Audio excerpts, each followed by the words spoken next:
Good afternoon, Excellencies. You're most welcome to the chamber, and you're kindly requested to take your seats.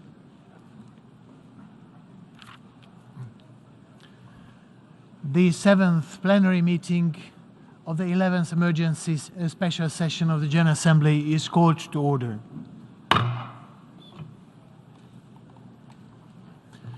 Before proceeding further, I would like to remind members that all meeting participants are encouraged to consider wearing a mask while indoors, including in the General Assembly Hall and in conference rooms.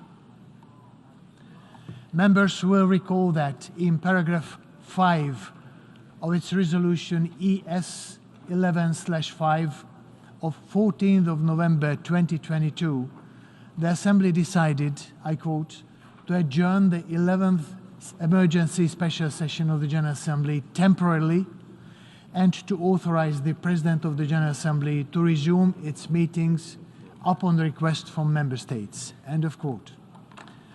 In this regard, I should like to draw the attention of the delegations to document A/ES 11/14, which contains a letter dated on 10th of February 2023 from the permanent representatives of Albania, Australia, Canada, Guatemala, Japan, the Republic of Korea, the Republic of Moldova, Turkey, Ukraine, the United Kingdom, and the United States, and the head of the delegation of the European Union to the United Nations, addressed to the President of the General Assembly, requesting the resumption of the 11th emergency special session of the General Assembly. I intend to conduct the proceedings of this meeting in accordance with the rules of procedure of the General Assembly and the past practices of its emergency special sessions. In keeping with established practice, I should now like to invite the attention of the General Assembly to document A/ES 11/15 concerning Member States that are in areas in the payment of their financial contributions to the United Nations within the terms of Article 19 of the Charter. May I take it that the Assembly duly takes note of the information contained in this document? It is so decided. In this connection, I should like to recall that at the 12th plenary meeting of the 11th emergency special session, the General Assembly decided to follow the provisions of Resolution 77/2 of 7th of October 2022, by which the Comoros, Sao Tome and Principe, and Somalia are permitted to vote in the General Assembly until the end of this 77th session, and to also allow these member states to vote at the 11th emergency special session. The General Assembly will now resume its consideration of Agenda Item 5, entitled, I quote, Letter dated 28th February 2014 from the Permanent Representative of Ukraine to the United Nations, addressed to the President of the Security Council, S/2014/136. In connection with this item, the Assembly has before it a draft resolution issued as document A/ES 11/L7 and draft amendments contained in documents A/ES 11/L/L8 and A/ES 11/L9.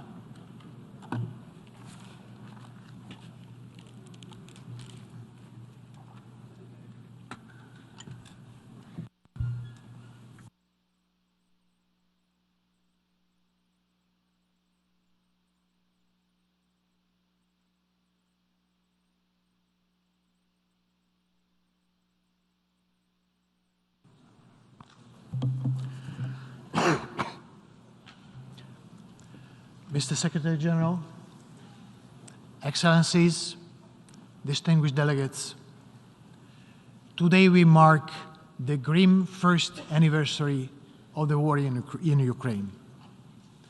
1 year of despair, displacement, destruction, and death on a scale of not seen in Europe in decades. The staggering scale of loss defied the human ability to absorb. Thousands of civilians and soldiers dead, countless more injured. 8 million refugees spread across Europe and beyond. 6 million internally displaced, 2/3 of them women and children with families separated, often not knowing about the fate of their loved ones. And the systemic targeting of civilian infrastructure, which has left millions of Ukrainians without energy, water, and heat in the depth of winter. To be clear, the targeting of civilian infrastructure is a direct violation of international humanitarian law. When these are the headlines of our day, we are indeed in a new chapter of history. We are facing stark choices about who we are as an international community and how we will rebuild the trust lost among us here in this hall and in us by the peoples of the world. The choices will either set us on a path of solidarity and collective resolve to uphold the tenets of the UN Charter, or a path of aggression, war, normalized violations of international law, and collapsed global action. Excellencies, the General Assembly has condemned in the strongest terms Russia's aggression against Ukraine and its morally and legally indefensible war against its sovereign neighbor. For a full year, the General Assembly, the Secretary-General, and the international community have been consistent and vocal in our calls to end this war and to adhere to the UN Charter and international law. But it bears repeating today. Aggression is illegal. Invading a neighbor is illegal. Annexing another country's territory is illegal. Over the past year, every member state represented in this hall has been affected by these events. It has sparked an energy crisis across a continent and caused pernicious inflation far beyond. It has unleashed a global food security crisis in those least able to survive one, from the drought-affected Horn of Africa to war-torn Yemen to refugee camps of Syria. I commend the Black Sea Grain Initiative and efforts by the Secretary-General, Turkey, Ukraine, and the Russian Federation to ensure the clearance of food exports for global markets. I call on the parties to support its renewal in March and to expedite inspections. The continued and timely implementation of the Grain Initiative is critical to saving lives and stabilizing global prices. It offers a strong example of crisis management in action. Against this backdrop, the threat of nuclear warfare still looms large, as do the dangers of a nuclear accident.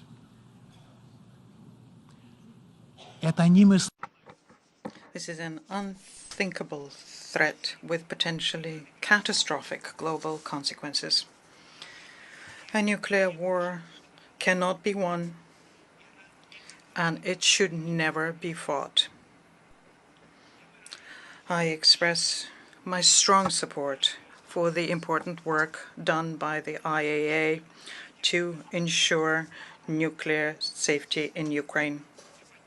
I underscore the urgent need to reaffirm commitment to global disarmament and the non-proliferation regime.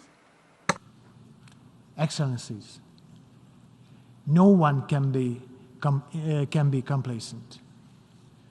To all those suffering the consequences of this war, you are not forgotten. We see you. We hear you. Across the UN system, we are working tirelessly to find solutions to your plight and to accompany you on the road to reconstruction. I commend member states that have already begun to provide assistance, and call for further support to rebuild the country. In the General Assembly, there has been firm support for a political solution. 3 resolutions adopted during the 11th emergency special session have referenced political dialogue, negotiations, mediations, or other peaceful means. A solution based on the UN Charter and international law, and one that respects Ukraine's sovereignty and territorial integrity within its internationally recognized borders. Excellencies, this war will come to an end, and the time of reconstruction, reconciliation, and transformation will come. We know it will not be easy. We know the scars are deep. Culture, family bonds, sports, arts, and the acknowledgement of the shared destiny of humanity will certainly help nations currently facing each other in the trenches. Please allow me to now address the leaders and people of the Russian Federation. Russia was and remains a major member of the community of nations. Other members are awaiting for Russia to come back to the pathway of bringing in and sustaining peace so as to bring in its own contribution to general stability and well-being. Your Excellencies, let this 1-year date and the suffering of the millions of people in front of our eyes over the past year serve us all a reminder here in this room that military solutions will not put an end to the war. Far too many lives have been lost. Far too many livelihoods and families and local communities. Russia can end this aggression. Russia can end the war with it began. Russia must put an end to this hellish spilling of blood. Call on the parties and the international community to recommit to the values, principles, and purposes of the UN Charter. Upholding and preserving our Constitution for we the peoples must be common interest to all member states. There is no alternative. I thank you.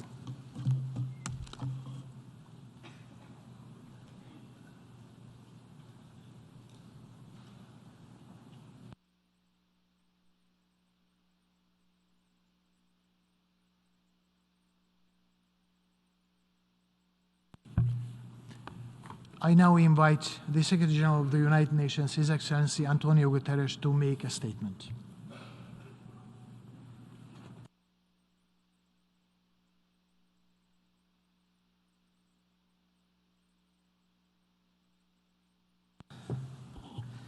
Mr. President of the General Assembly, Excellencies, ladies and gentlemen. The 1-year mark of Russia's invasion of Ukraine stands as a grim milestone for the people of Ukraine and for the international community. That invasion is an affront to our collective conscience. It is a violation of the United Nations Charter and international law.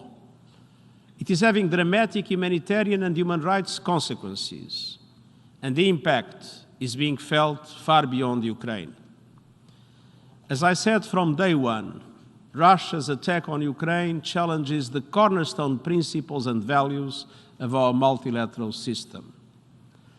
The UN Charter is unambiguous, and I quote, "All members shall refrain in their international relations from the threat or use of force against the territorial integrity or political independence of any state, or in any other manner inconsistent with the purposes of the United Nations." Mr. President, Excellencies, the General Assembly has addressed in the clearest terms the attempt by the Russian Federation to illegally annex 4 regions of Ukraine: Kherson, Zaporizhia, Donetsk, and Luhansk. In doing so, the Assembly reaffirmed the long-standing principles of international law contained in its landmark Friendly Relations Declaration of 1970.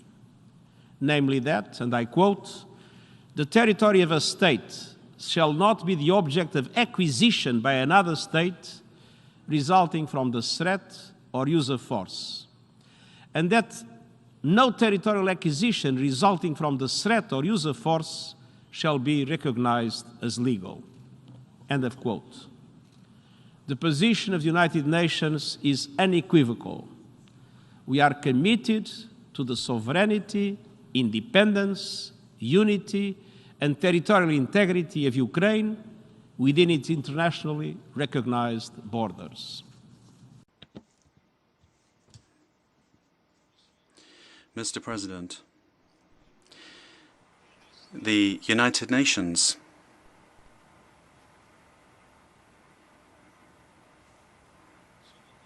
has stayed on the ground working with humanitarian partners. Fully 40% of Ukrainians are in need of humanitarian assistance. Vital infrastructure has been targeted. Water, energy, and heating systems have been destroyed in the dead of winter. UN agencies have also been cooperating with host countries that received more than 8 million Ukrainians, the largest refugee crisis since the Second World War. Last year, the UN launched a $5.6 billion humanitarian appeal for the people of Ukraine. I urge your full support. I have visited Ukraine twice since the start of the war, where I heard testimonies of severe violations of international humanitarian and human rights laws.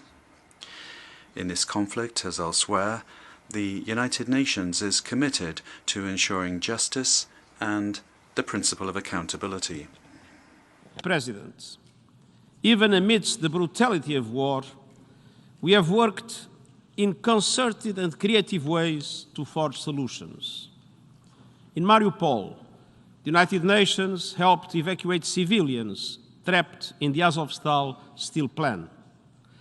The Black Sea Grain Initiative has shown the possibility of Ukraine and Russia to advance global food security with the support of the government of Turkey and the United Nations.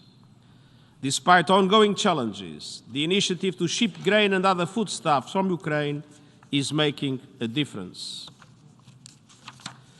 We are working hard to remove all remaining obstacles to the implementation of the Memorandum of Understanding between the Secretariat of the United Nations and the Russian Federation to facilitate exports of Russian food and fertilizers to global markets. This is also an important contribution to address global food insecurity, and we will continue to support these initiatives for the benefit of millions of people across the world, especially in the global south. Notwithstanding deep mistrust, the parties to the conflict have also worked out regular exchanges of prisoners of war facilitated by regional actors. These efforts can and must continue and expand as much as possible.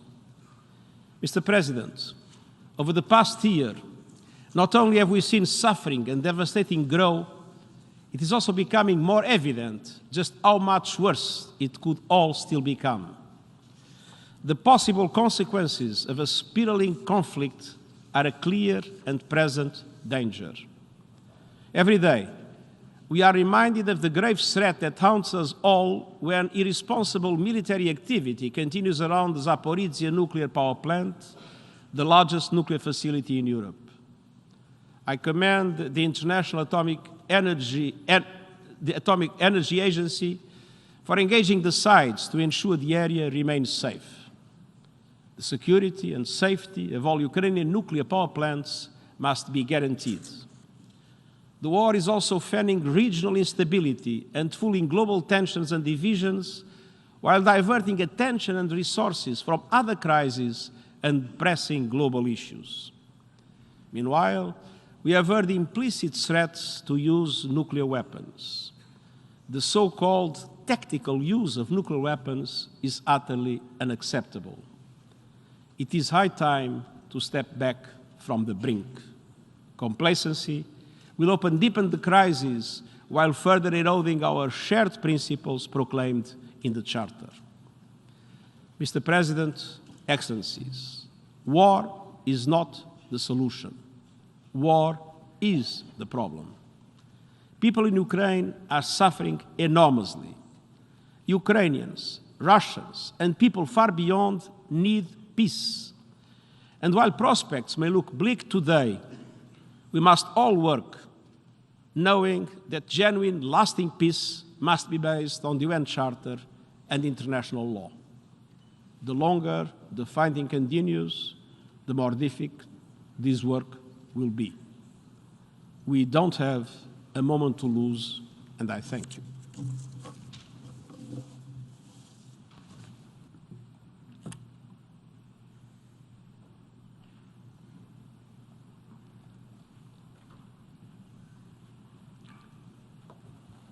I thank the Secretary-General.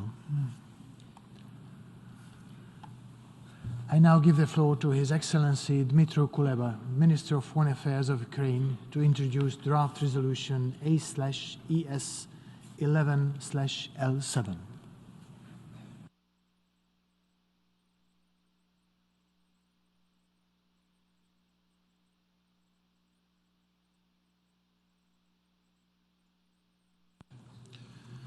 Mr. President, distinguished representatives, 1 year since the Russian Federation began its full-scale aggression against Ukraine is approaching.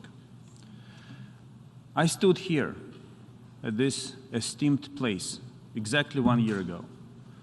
It was February 23rd, 24 hours before the aggression began.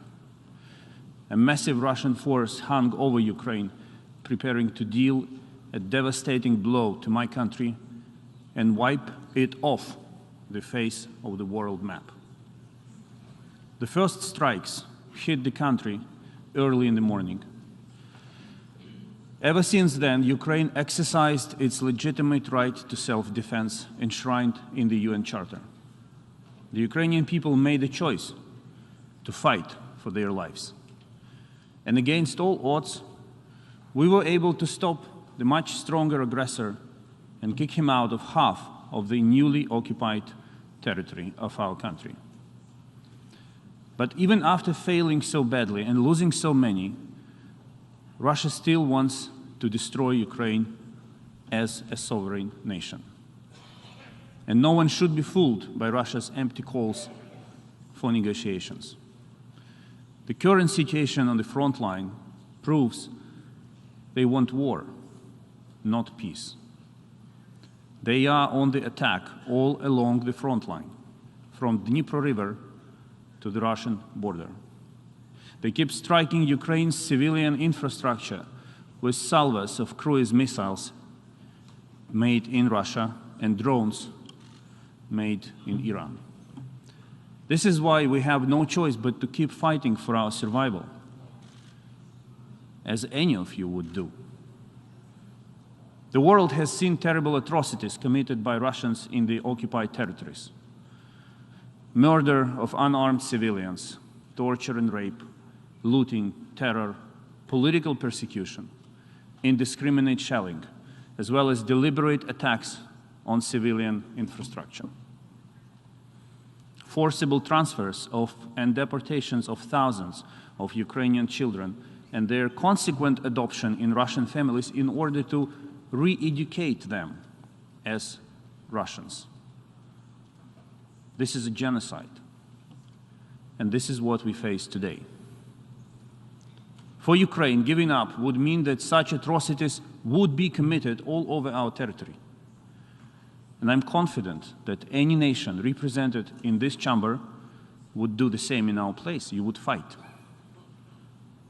I know that some still think and sometimes say, we want to be friends with both Ukraine and Russia. Let it all just end sooner with whatever result. I can understand that. The problem is that in this war, there are no two equal sides. There is an aggressor and a victim. I understand that there are still some countries that do not want to take Ukraine's side for various reasons. But it's not about that. It's about taking the side of the United Nations Charter. It's about taking the side of international law. It is about taking the side of the UN General Assembly resolutions. These are our common rules, and we are all interested in upholding them, with the exception of the Russian Federation, which thinks that rules do not apply to it and exist only to be violated. We are all talking about peace today, but what is peace? The freedom of the occupier to rule over the land he has ravaged?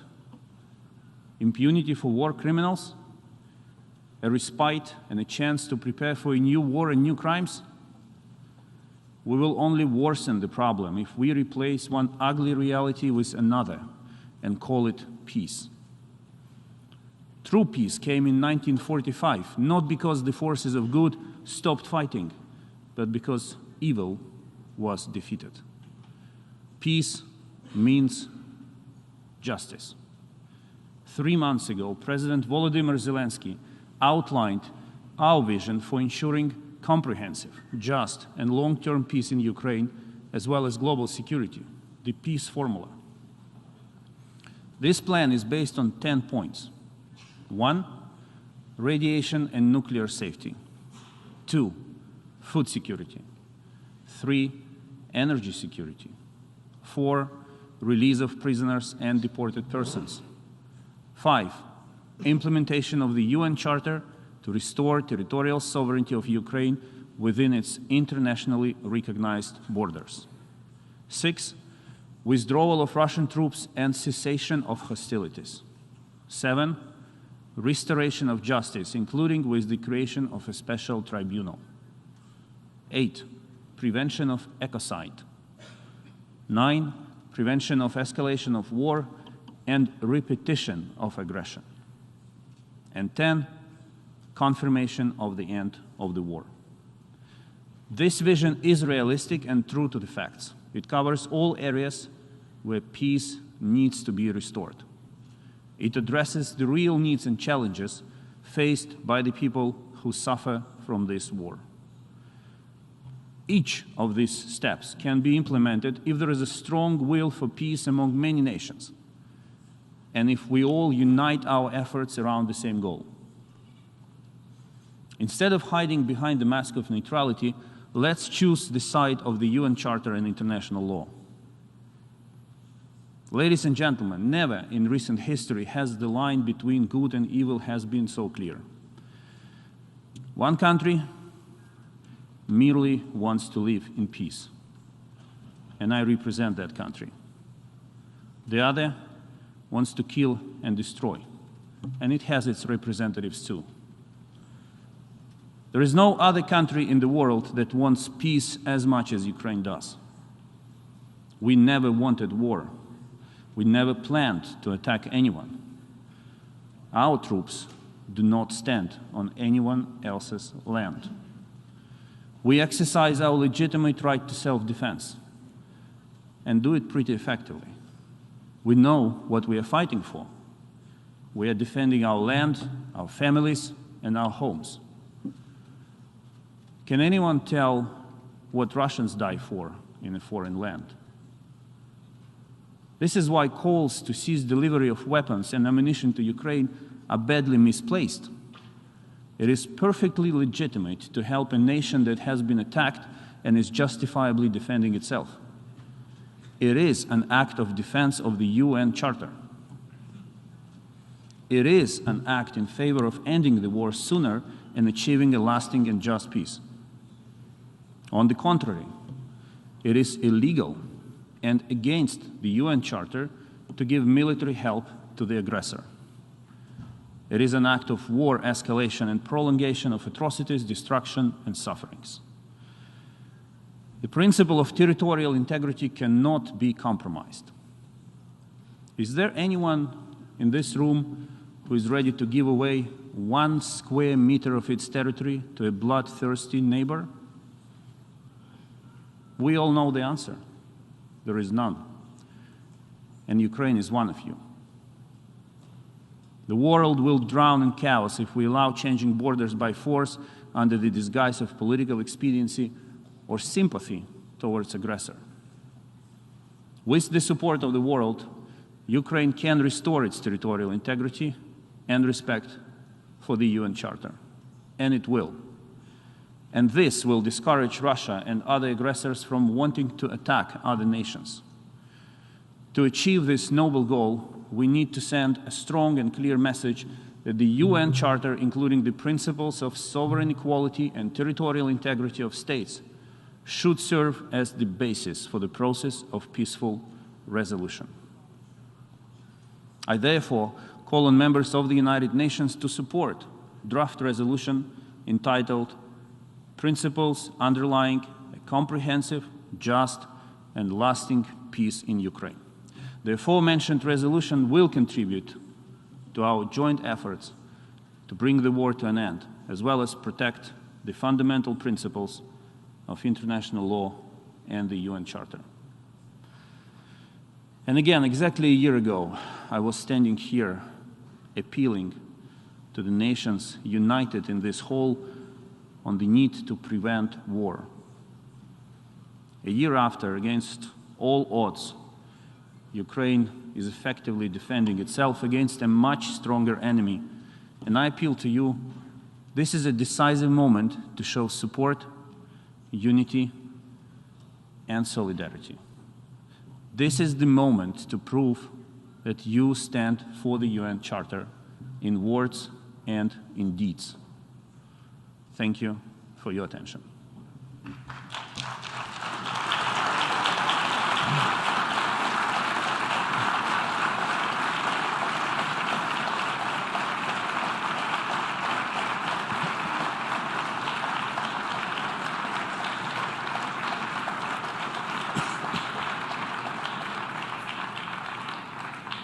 I thank the Minister of Foreign Affairs of Ukraine. I now give the floor to the distinguished representative of Belarus to introduce draft amendments contained in document A/ES11/L8 and A/ES11/L9.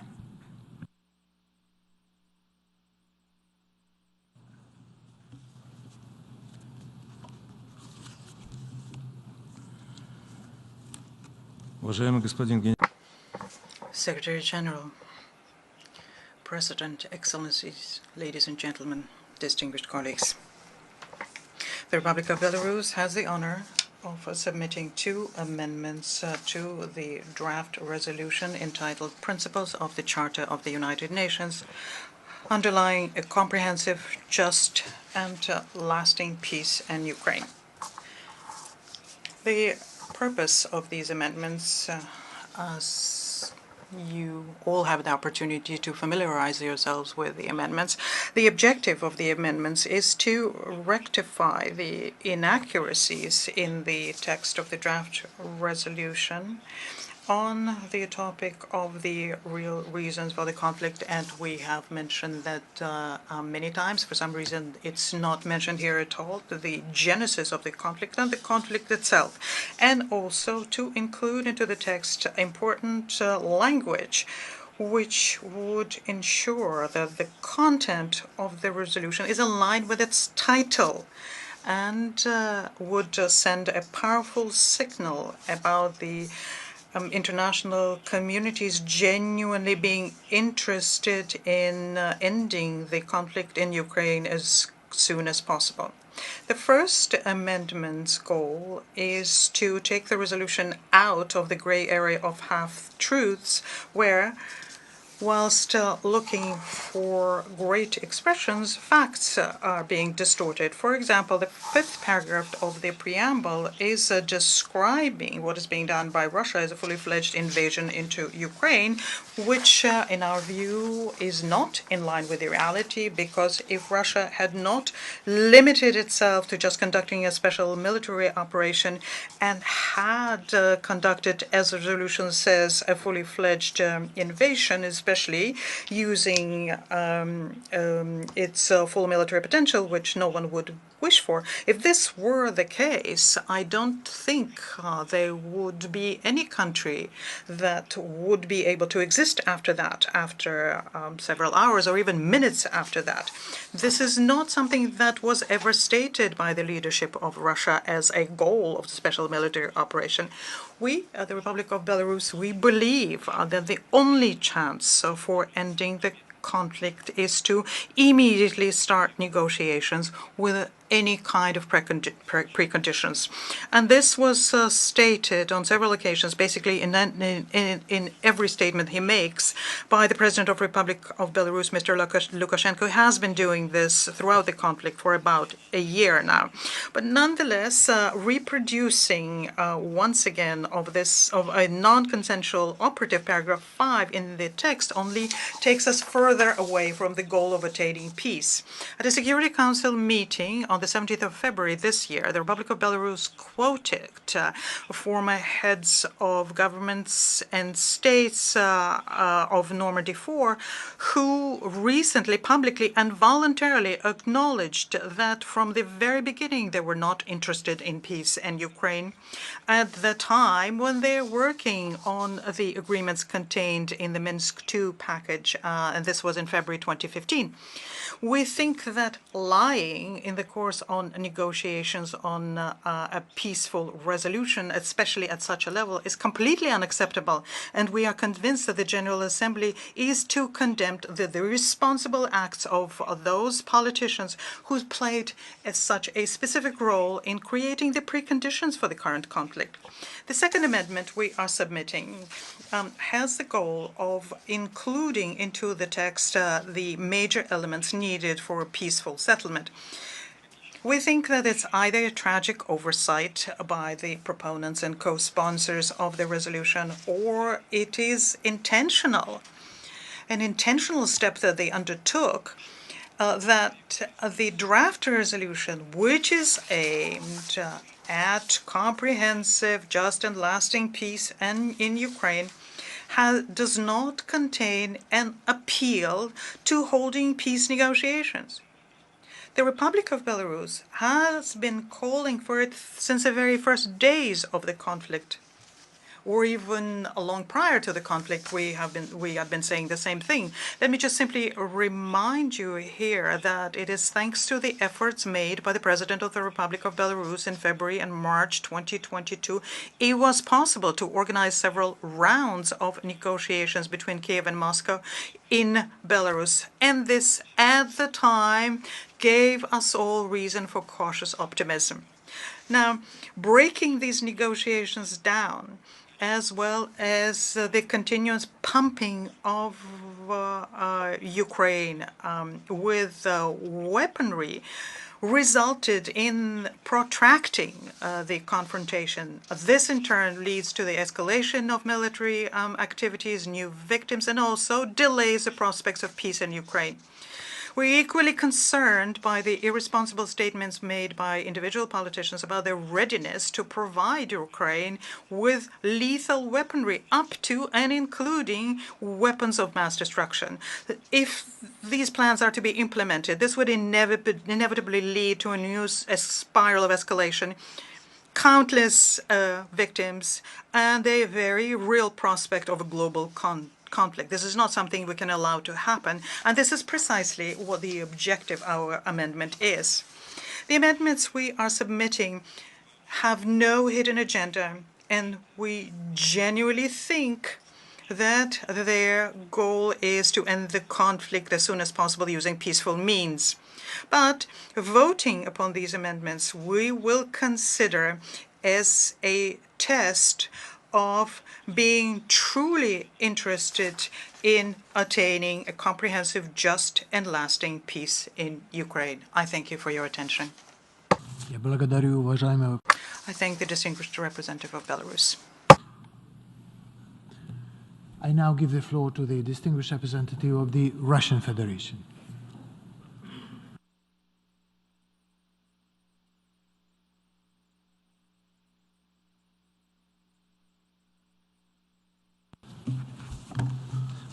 Mr. President, a little more than a year ago, Ukraine and its Western sponsors convened the 11th Emergency Special Session of the General Assembly.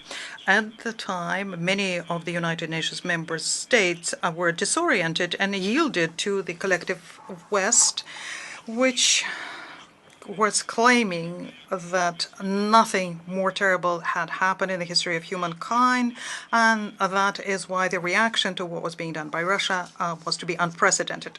Since that, many of you have better understood the reasons for what happened and what is happening now, and it's become much more difficult for the Western camp to mobilize member states of the UN in support of their crusade against Russia. And this is also shown in the emptied-out draft resolution that we have, which nonetheless remains anti-Russia and harmful, and I will revert to this topic later. It's just that the chance of getting support for something more substantive, given that member states are much better informed now, are far, far fewer. And our opponents, what they need first and foremost now, are numbers and voices.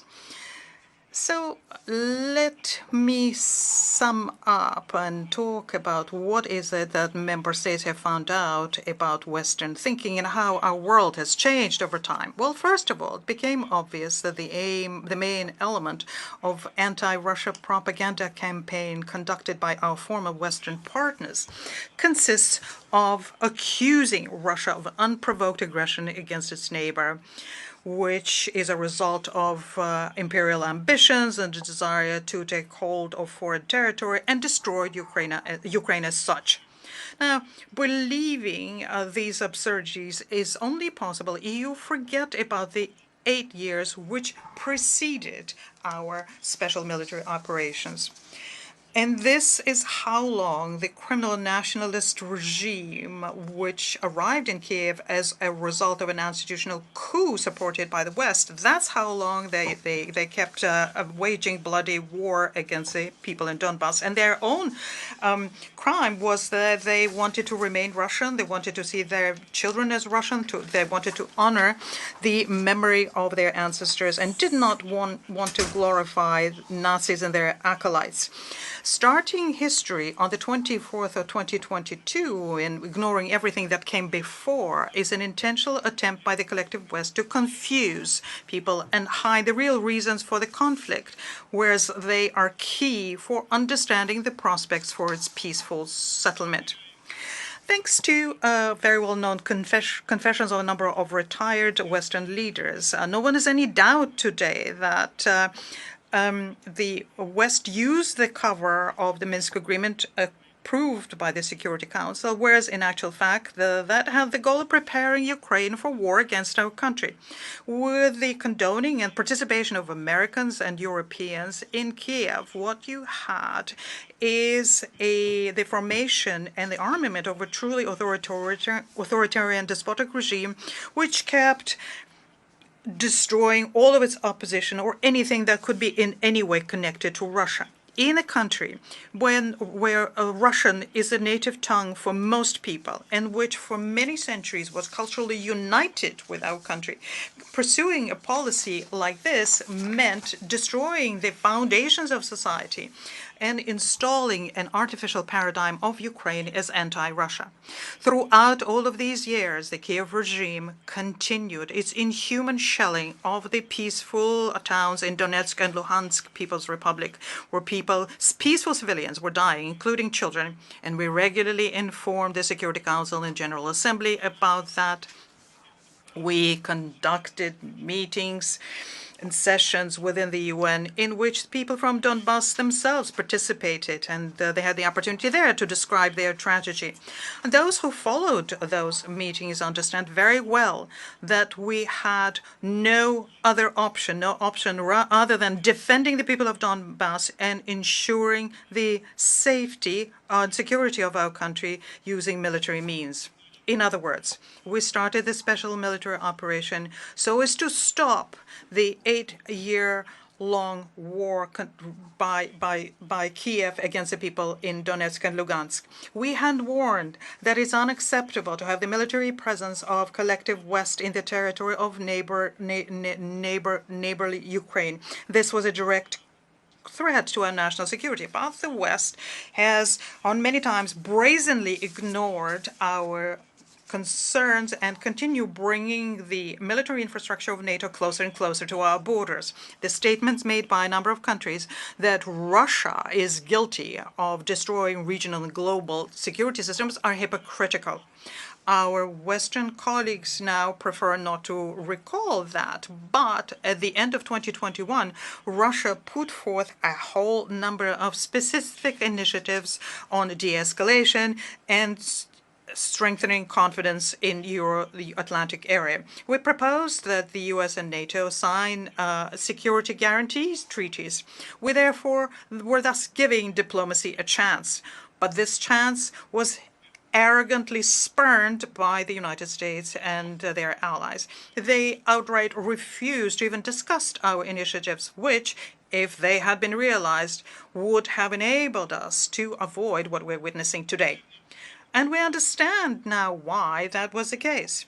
When we suggested that we reach an agreement on security guarantees, the West at the time was already going full steam ahead to turn Ukraine into a fully fledged military platform immediately next to our borders. Now, remembering that, do we have any reason to trust the statements being made by Western representatives today when they say that they want peace?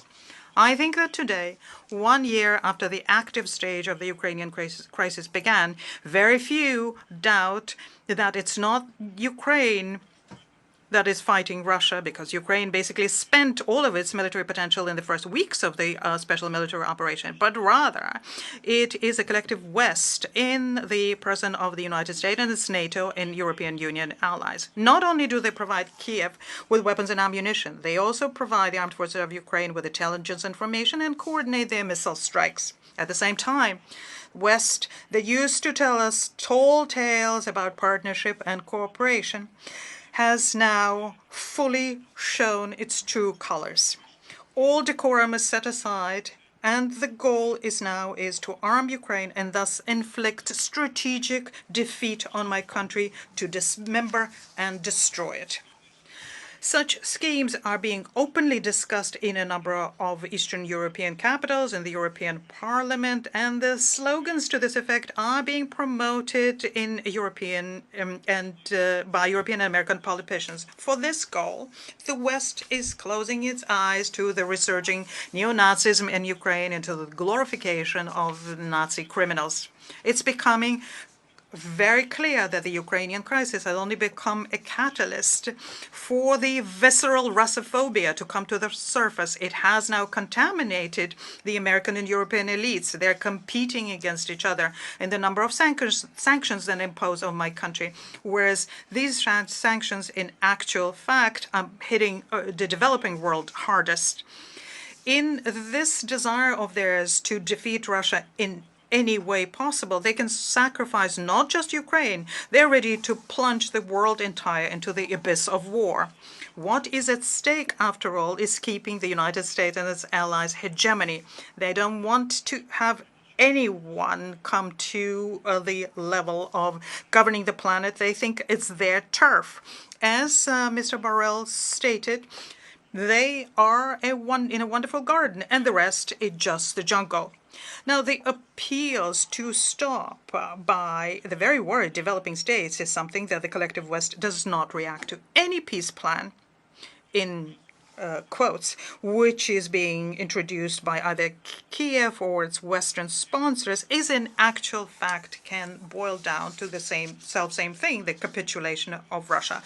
It has become obvious to everyone a long time ago, and the real attitude of the Kiev regime to negotiations is shown by the law passed by the Ukrainian president in September last year. The law bans negotiating with the Russian leadership. Thanks to the revelations of the former Israeli Prime Minister Naftali Bennett, no one doubts that in the March of last year, when our special military operation was in its very early stages, the Zelensky regime, under pressure from its Western masters, withdrew their own ideas on long-term peace with Russia under pressure from West. And this would have enabled us to remove the reasons which made us start the special military operation. Washington, London, and Brussels did not arm and strengthen the Kiev regime, made Ukraine onto Russia, so Russia and Ukraine can once again live in peace and security. This is the logic of the colonizer on pitting neighbors against each other. This is well known to our African and Asian partners. There's nothing new in the Western arsenal that appeared since then. So, what can we see today as a result of all of this? What we see is the Ukrainian crisis, which is in conflagration, is being fueled by the West through their weaponry. They are conducting a hybrid war down to the last Ukrainian. And behind this, not just the politicians with their fantasies about defeating Russia on the battlefield, but rather the greedy weapons lobby. They're getting their super profits and the perfect place to test their ammunitions and weapons in military conditions. But the involvement of the West in the conflict from indirect, it's becoming more and more direct and with noticeable consequences. And it ranges from the food and energy crisis, which was provoked by the Western sanctions, to undermining the Nord Stream, for which, of course, the perpetrators will have to be held accountable.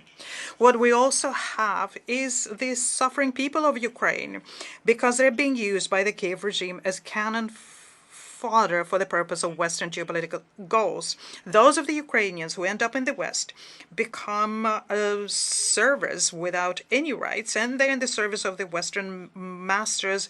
They are subjected to violence and exploitation. And that is why most of them, despite the rabid Russophobic propaganda, are saving themselves from hostilities in Russia, where the Ukrainian people are loved and respected. As regards my country, we consider all of this as our war with Russia for survival, for the future of our country, our children, and our identity.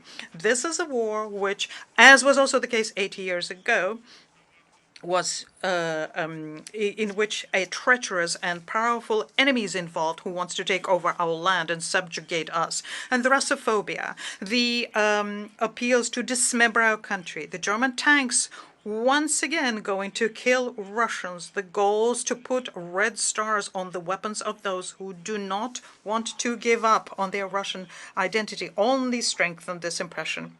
And this is a plan that came into implementation not now, but already in 2014, where on our borders we had a regime which was hostile to us, and it was being strengthened. And Ukraine, in all of this, is nothing more than just a pawn.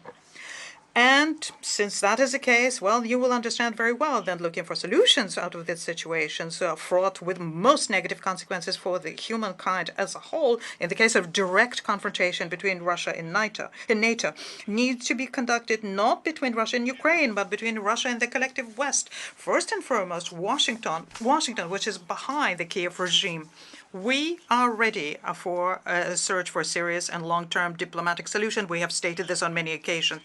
Our opponents have not yet recovered from their futile illusions that they could defeat a nuclear power.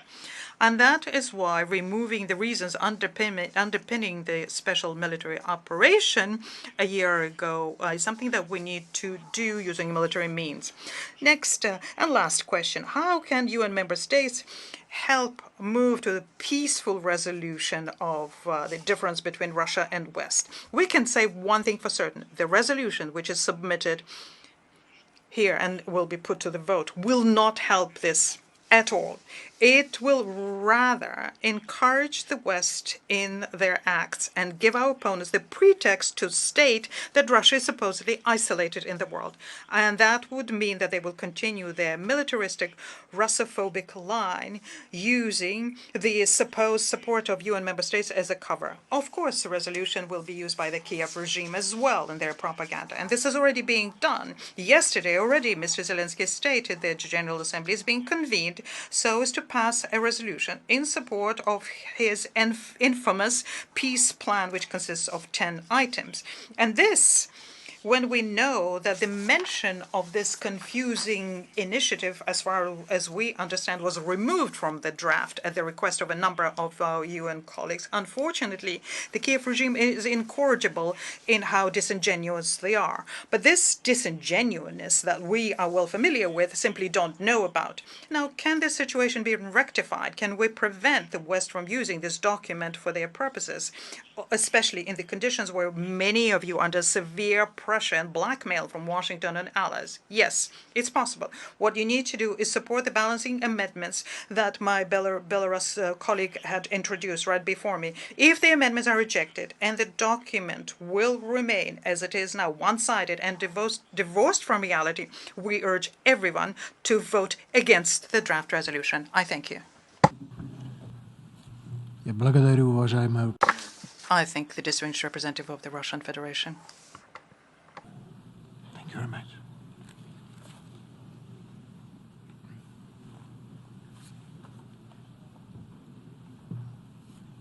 I now give the floor to His Excellency Josep Borrell Fontelles, High Representative for European Affairs and Security Policy, Vice President of the European Commission.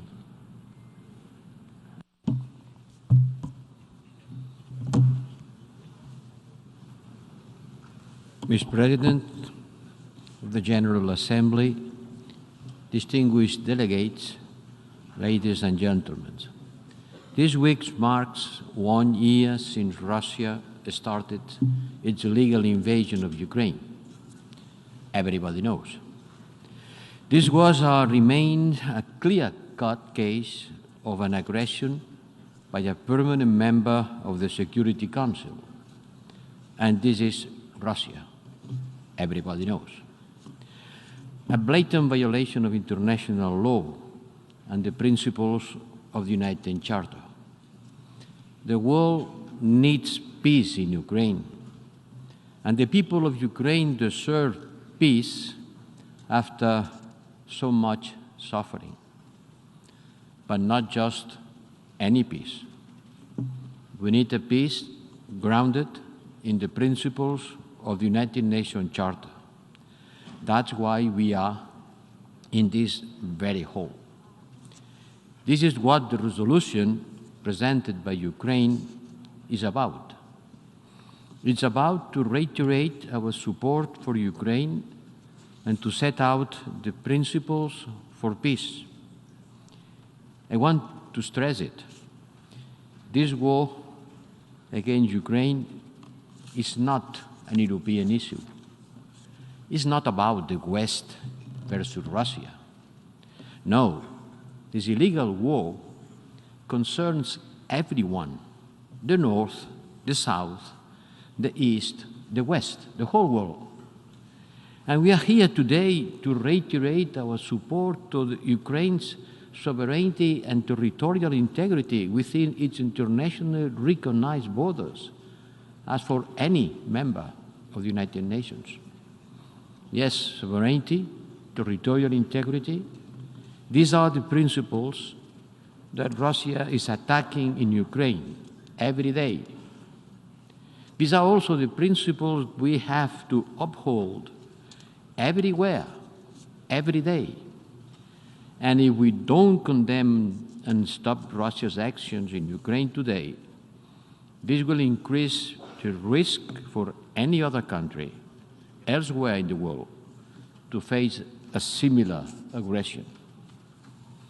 No one can feel safe in a world where the illegal use of force would be normalized. And there it is, the Article 51 of the United Charter. Ukraine has the inherent right to defend itself, just like any other United Nations member. Ukraine has the right to defend itself and protect its population against the daily shelling by the Russian army. Excellencies, colleagues, the European Union has always been a peace project, and we have been quite successful on bringing peace to the European continent and promoting it around the world. It is central to our DNA. It's in our origin. And when it comes to Ukraine, the real question today are what kind of peace? Yes, peace, but what kind of peace? Yes, end the war, but how do we end the war? How to achieve this peace? The first obvious step for peace is for Russia to stop its attack. It must end all hostilities and withdraw its forces and military equipment for Ukrainian soil. And it must do it immediately, completely, and unconditionally. And until then, the European Union will continue to give Ukraine the support it needs to defend its population. It's also in accordance with the United Nations Charter. We will continue to provide humanitarian and financial assistance. We will work to hold Russia accountable for its actions and war crimes. And we know from experience that there can be no lasting peace without accountability. At the same time, we will continue to support Ukraine's wish for a just peace in line with the United Nations Charter through two tracks, supporting Ukraine and looking for peace. They go hand in hand. They are not either or. They are not incompatible. By the contrary, they go hand in hand. They are complementary. You all know about President Zelensky's peace formula. The European Union supported, and we will work to mobilize the broadest possible international support for it.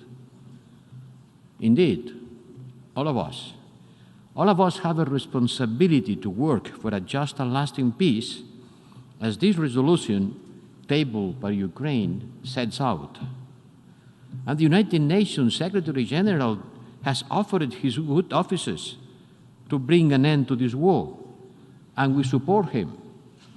Others have also contributed to the diplomatic efforts. The purpose of this resolution is to support and encourage the efforts to look for peace. We, European Union, we have been working in close cooperation with Ukrainian partners throughout the whole preparatory process in a transparent and inclusive manner. We have been as inclusive, as transparent as possible. Amendments and comments made in good faith were duly considered and taken on board to the extent possible. And we thank delegations that engage with us. This, for sure, has strengthened the text. But by putting forward additional amendments right now, Belarus tries to create confusion on the process. When the text before the membership is a simple call for peace in line with the United Nations Charter, these amendments are not made in good faith. They are manipulative, since they do not reflect the situation on the ground, which is the unjustified and unprovoked aggression by one member state against another. We will vote against these amendments and call on all United Nations member states to do the same and to support the draft resolution tabled by Ukraine.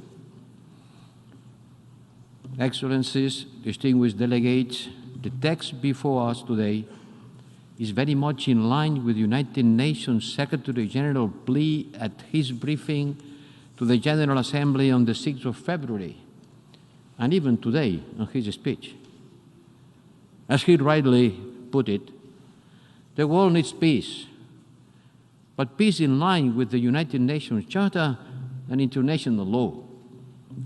And for all reasons, simple reasons, evident reasons, I'd ask you to join us in co-sponsoring this United Nations General Assembly resolution and vote in favor, because this is a moment for every member of the United Nations to stand and to be counted. Thank you. I thank the Vice President of the European Commission. Now I give the floor to His Excellency Antonio Guterres, Deputy Prime Minister and Minister of Foreign Affairs and International Cooperation of Italy.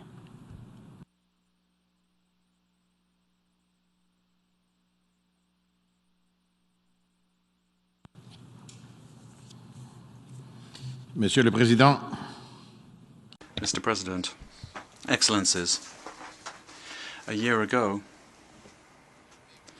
the Russian army invaded Ukraine. An invasion that led to tens of thousands of deaths, that led to the destruction of infrastructure, led to unbelievable disasters due to an illegal invasion, violating the rules of international law. We are standing alongside the Ukrainians who are suffering at the moment. it's been very clear. The ongoing aggression is a violation of the United Nations Charter against international security and stability. No country can be safe if the violation of our common principles and rules remains unaccounted for. On this anniversary, Ukraine still stands, and we stand in full solidarity with the country and its people. The daily attacks to their lives and to critical infrastructure with devastating humanitarian costs are unacceptable. They must stop. But we want to work in favor of peace. Señoras y señores, no hay paz. Ladies and gentlemen, there is no peace without justice. Justice is integrity, freedom, independence for Ukraine. There is no peace without justice. The Italian government stands for agreements on specific issues, such as the establishment of a nuclear safe area around Zaporizhzhia and the renewal of the Black Sea Grain Initiative. Are necessary and urgent response on these threats and important steps toward building mutual trust and laying the foundations of a wider dialogue.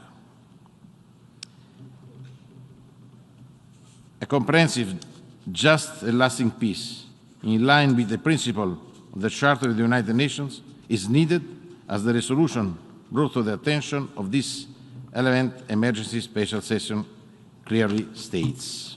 Now, more than ever, we need diplomacy, also to take into account the legitimate concerns and the expectation of the countries of the Global South which are bearing the consequences of this conflict.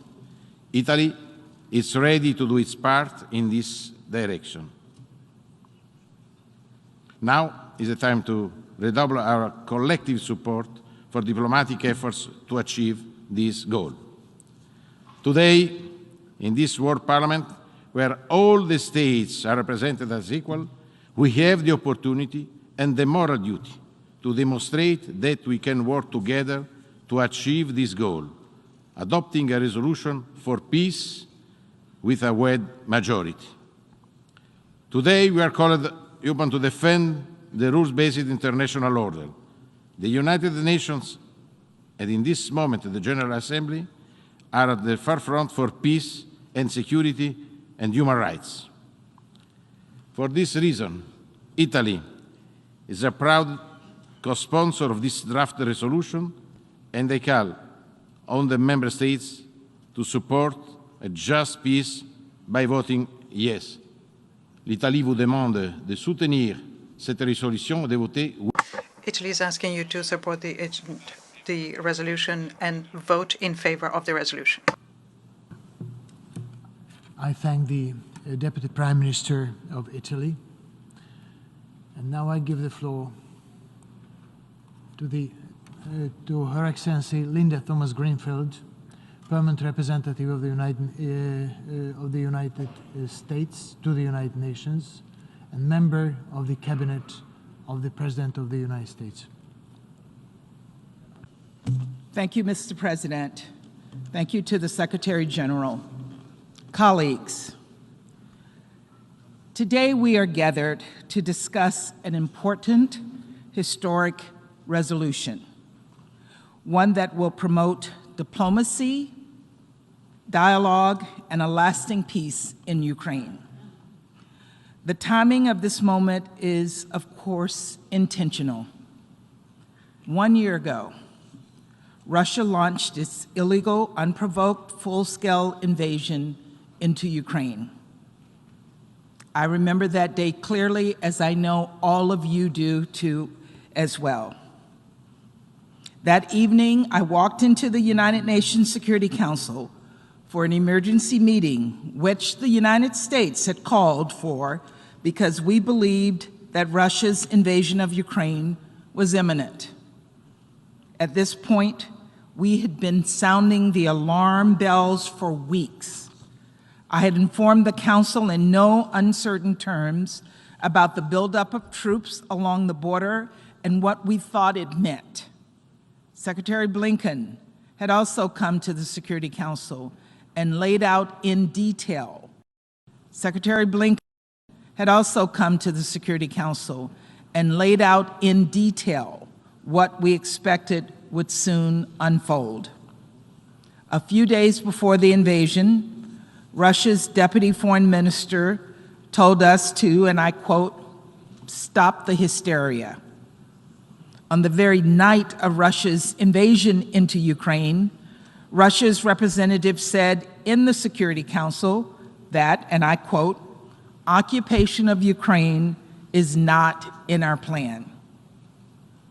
All Russia did was deny, deny, deny, as we have heard the Russian PR do again today.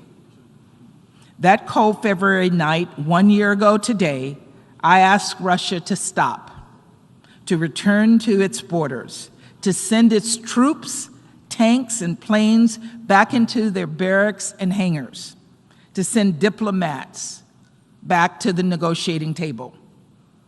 But it was too late.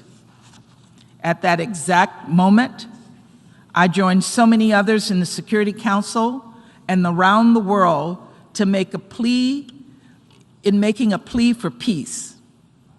President Putin chose war. This was an illegal, unprovoked attack on Ukraine, but it was also an assault on the United Nations. It struck at the very heart of the UN Charter. We all know what happened next and what is still happening now.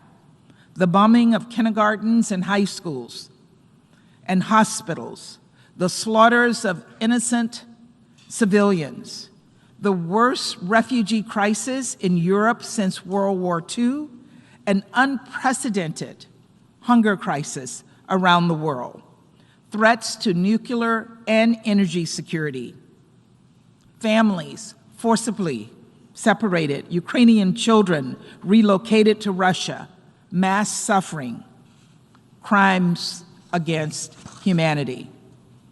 Colleagues, this vote is a moment to remember why we are here. Of course, I cannot speak for all of you. I can only speak for myself. When I was sworn in for this role, it was exactly 1 year to the day of Russia's full-scale invasion of Ukraine. Back then, I could not have known the existential threat that the UN Charter would face. But I did know what President Biden and the American people were sending me here to do.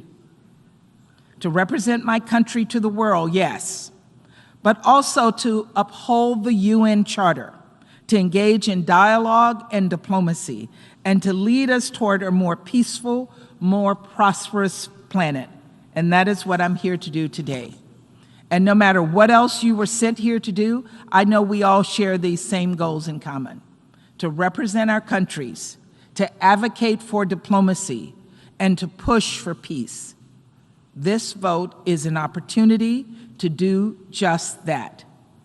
We have before us a resolution that calls on the nations of the world to support diplomatic efforts to achieve a comprehensive and lasting peace in Ukraine. A peace consistent with the UN Charter, consistent with its fundamental principles of sovereignty, territorial integrity, and self-defense. Colleagues, this vote will go down in history. On the 1-year anniversary of this conflict, we will see where the nations of the world stand on the matter of peace in Ukraine. Earlier this week, President Biden visited Ukraine, and he made it clear where the United States stands. He stood shoulder to shoulder with President Zelensky to remind the world that 1 year later, Kyiv still stands. Ukraine still stands, and America still stands with Ukraine. I too visited Ukraine late last year, and while I learned a great deal in my meetings and discussions, the most powerful lessons I took away were in the faces of the Ukrainian people. In President Zelensky, I saw resolve.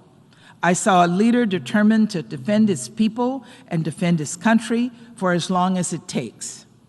In the faces of refugees and victims, I saw suffering, deep sorrow, unimaginable pain was etched into their visages. It is hard to overstate how much unnecessary anguish and pain President Putin has caused. But it was in the faces of Ukrainian children where I found hope. I met a 10-year-old girl, Mélanie, who lived in a facility where displaced families were gathering to prepare for the cold winter, a facility that had once been hit by Russian missiles. And I asked Mélanie what she wanted to do when the war was over. And she smiled. She told me simply that she wanted to go back to school and see her best friend again. Her face beamed with hope. I will never forget her shining eyes. Colleagues, we should never give up on hope. We should never give up on the potential for diplomacy or the power of dialogue or the urgency of peace. We now have an opportunity to vote for that peace and to vote to uphold the UN Charter once more. A UN Charter which stands for sovereignty and territorial integrity. A UN Charter that stands for the inherent right of self-defense. And a UN Charter which aims to maintain international peace and security and end the scourge of war. So colleagues, I urge you to vote against any and all hostile amendments that seek to undermine the UN Charter and ignore the truth of this war. I urge you instead to vote yes in support of this resolution as it stands, to promote diplomacy and dialogue. Yes, diplomacy, and dialogue to promote cooperation on the threats to global food security, energy, finance, the environment, nuclear security, and safety, to defend the UN Charter we have all signed up to protect, and to support a just and lasting peace in Ukraine. Thank you very much. I thank the distinguished member of the Cabinet of the President of the United States. And now I give the floor to Her Excellency Mélanie Joly, Minister of Foreign Affairs of Canada.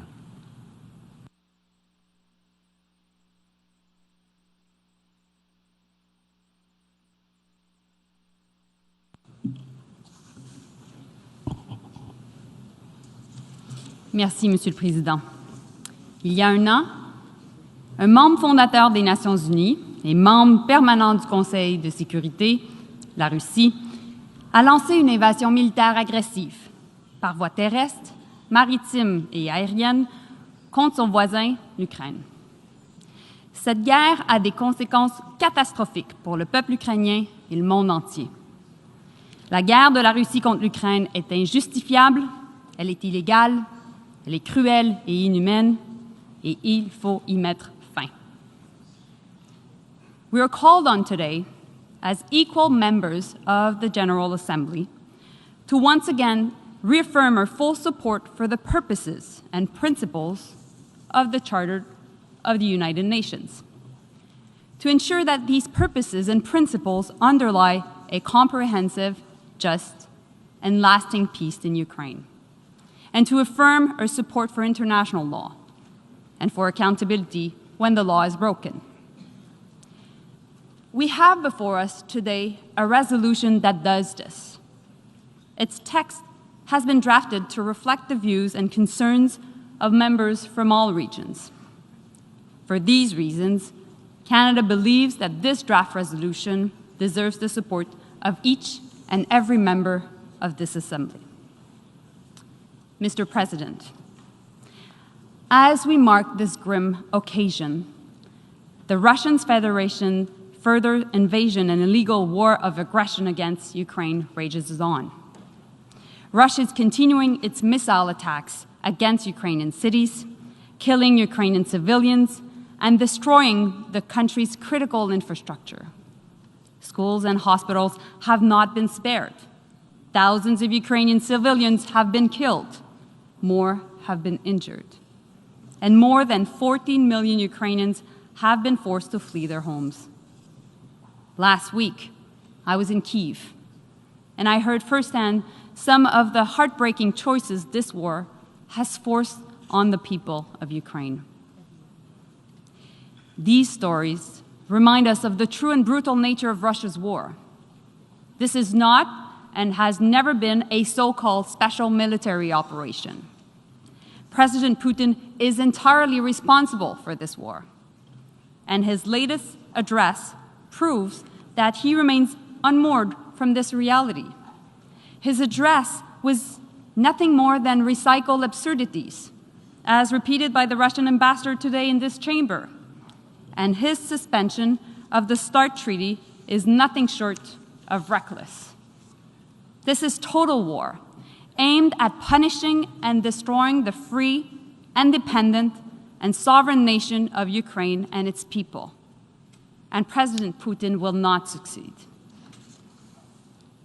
Monsieur le Président, le Canada est inébranlable dans son soutien à l'Ukraine et nous sommes déterminés à la soutenir aussi longtemps qu'il le faudra, de la résistance jusqu'à la reconstruction. Nous avons fourni de l'aide financière importante, certes, de la formation et du matériel militaire, ainsi que de l'aide humanitaire. Au-delà du bilan humain effarant, les pertes en Ukraine sont estimées à 250 milliards de dollars. Le coût de la reconstruction de l'Ukraine sera le double, voire plus encore. We know that for reconstruction to be inclusive and enduring, it must address both the physical and invisible impacts of Putin's war. And so we must tackle the psychological marks of the war on Ukraine's people with the same seriousness and urgency as the physical scars. The impacts of the war on food and energy security, supply chains, and inflation have rippled across every corner of the world and have hit the most vulnerable the hardest. Russia's war of choice is estimated to cost the global economy $2.8 trillion. 51 million more people were pushed into poverty during the first 3 months of the war alone because of the soaring food and energy prices triggered by Russia's invasion. These are lives and livelihood destroyed by President Putin's war of choice and its impacts. And we have heard the calls from many countries here in this chamber about the disastrous impacts of this war on their peoples and their economies. But peace has to be built on security and justice. And Russia needs to listen and respond to the demands of this Assembly to stop its war of aggression. Monsieur le Président, que la Russie poursuive cette guerre illégale nous dit ce que ce pays pense des Nations unies et de chacun des membres représentés en cette salle. Depuis la première convocation de la 11e session extraordinaire d'urgence, nous avons été clairs. Nous avons rappelé l'obligation de tous les États, en vertu de la Charte, de s'abstenir de recourir à la menace ou à l'emploi de la force contre l'intégrité territoriale ou l'indépendance politique de tout autre État. Nous avons réaffirmé notre engagement en faveur de la souveraineté, de l'indépendance, de l'unité et de l'intégrité territoriale de l'Ukraine à l'intérieur de ses frontières internationalement reconnues jusqu'à ses eaux territoriales.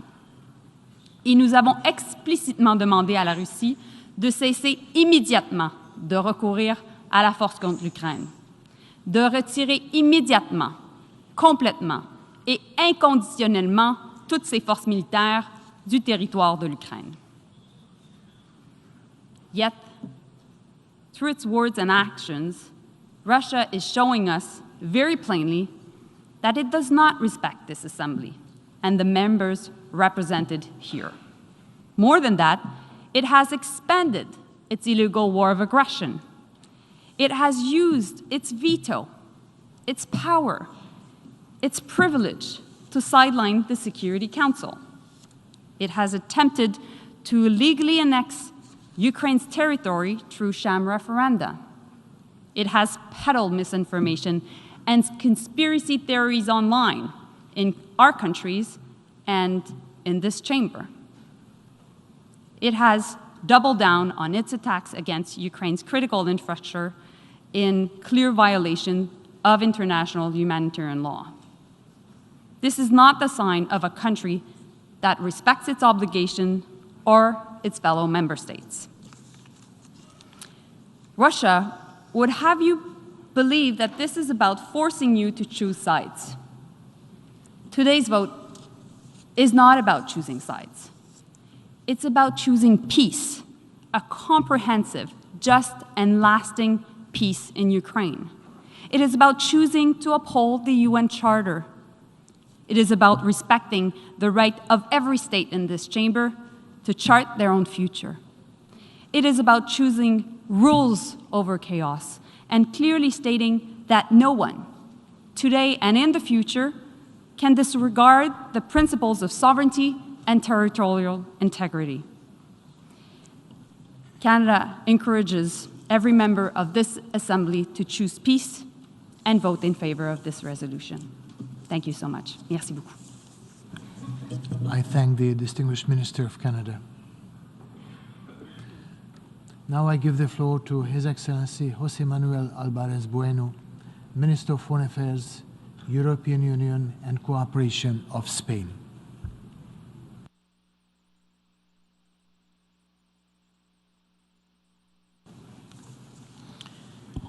Señor Presidente de la Asamblea General, estimados delegados, se cumple un año desde el inicio de la agresión de la Federación Rusa contra Ucrania.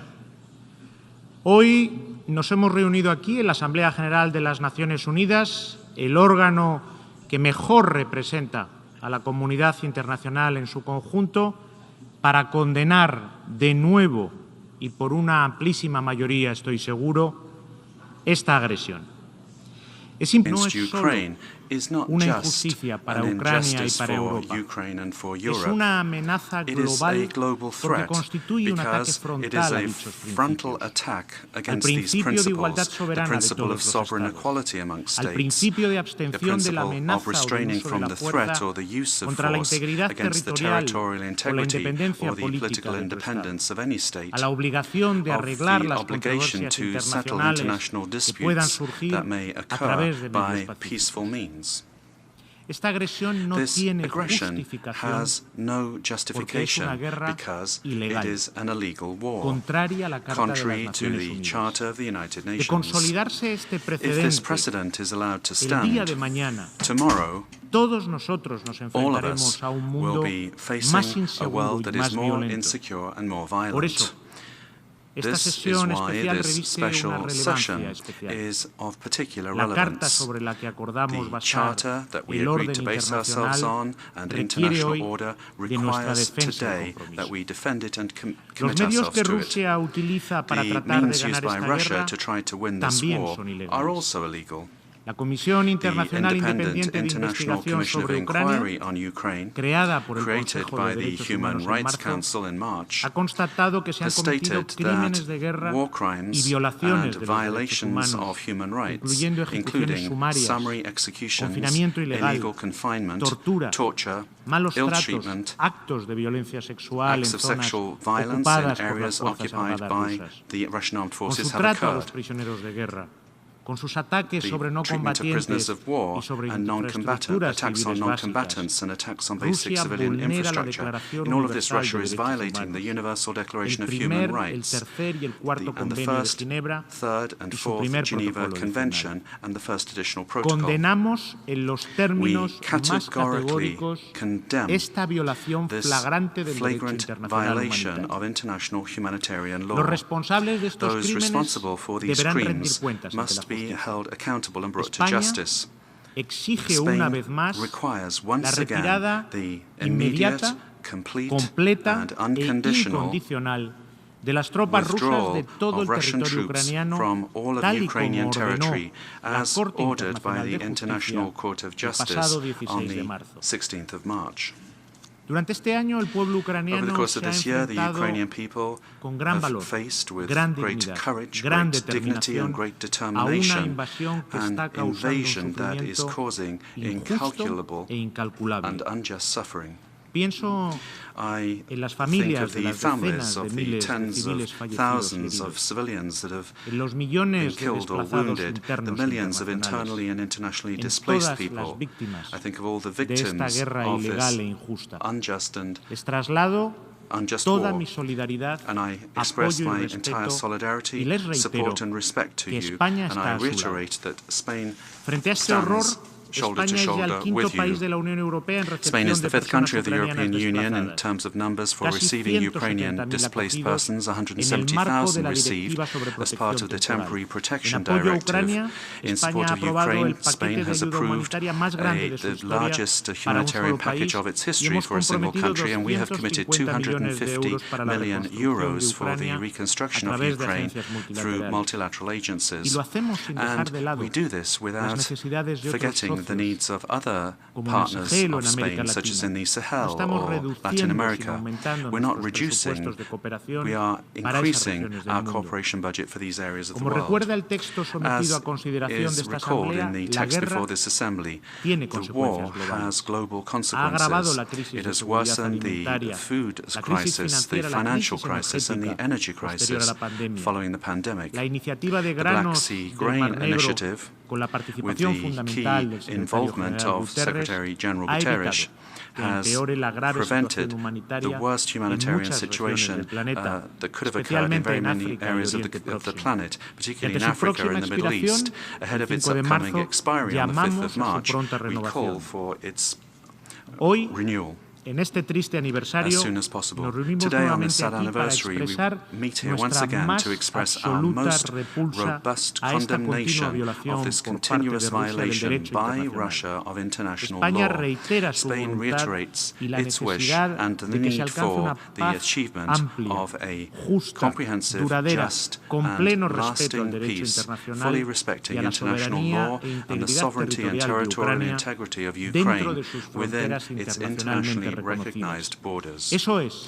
lo que This propone el is what is proyecto de proposed in the resolución draft resolution presentado hoy presented para today consideración for de la consideration Asamblea. by the Assembly. España lo ha Spain has copatrocinado y co-sponsored pide el and voto favorable requests a favorable para vote esta resolución en su from integridad for this del resto de resolution los from Estados the miembros que other members reconocen of sin the ambajes organization la who preeminencia de los unequivocally principios recognize the contenidos preeminence en la of Carta the de las principles Naciones contained Unidas. in the United Nations Votar a Charter. favor de esta Voting in resolución favor of this hoy resolution today no solo es votar not only is a favor voting in del favor derecho of de the right Ucrania a of existir Ukraine como to Estado, exist a as a favor de su state, in seguridad y favor de of su its libertad, security and its sino que freedom, es votar a but it is favor also de voting los in motivos favor of the fundacionales de esta foundational organización purposes of this y de los organization principios and the fundamental fundamentales de su Carta. principles of its Y charter. el primero de And the ellos, first of these la abolición de is la guerra putting an y end la to preservación de la war paz. and the preservation of peace. Thank you very much. I thank the distinguished Minister of Spain. And now I give the floor to His Excellency Mario Adolfo Bucaro Flores, Minister of Foreign Affairs of Guatemala.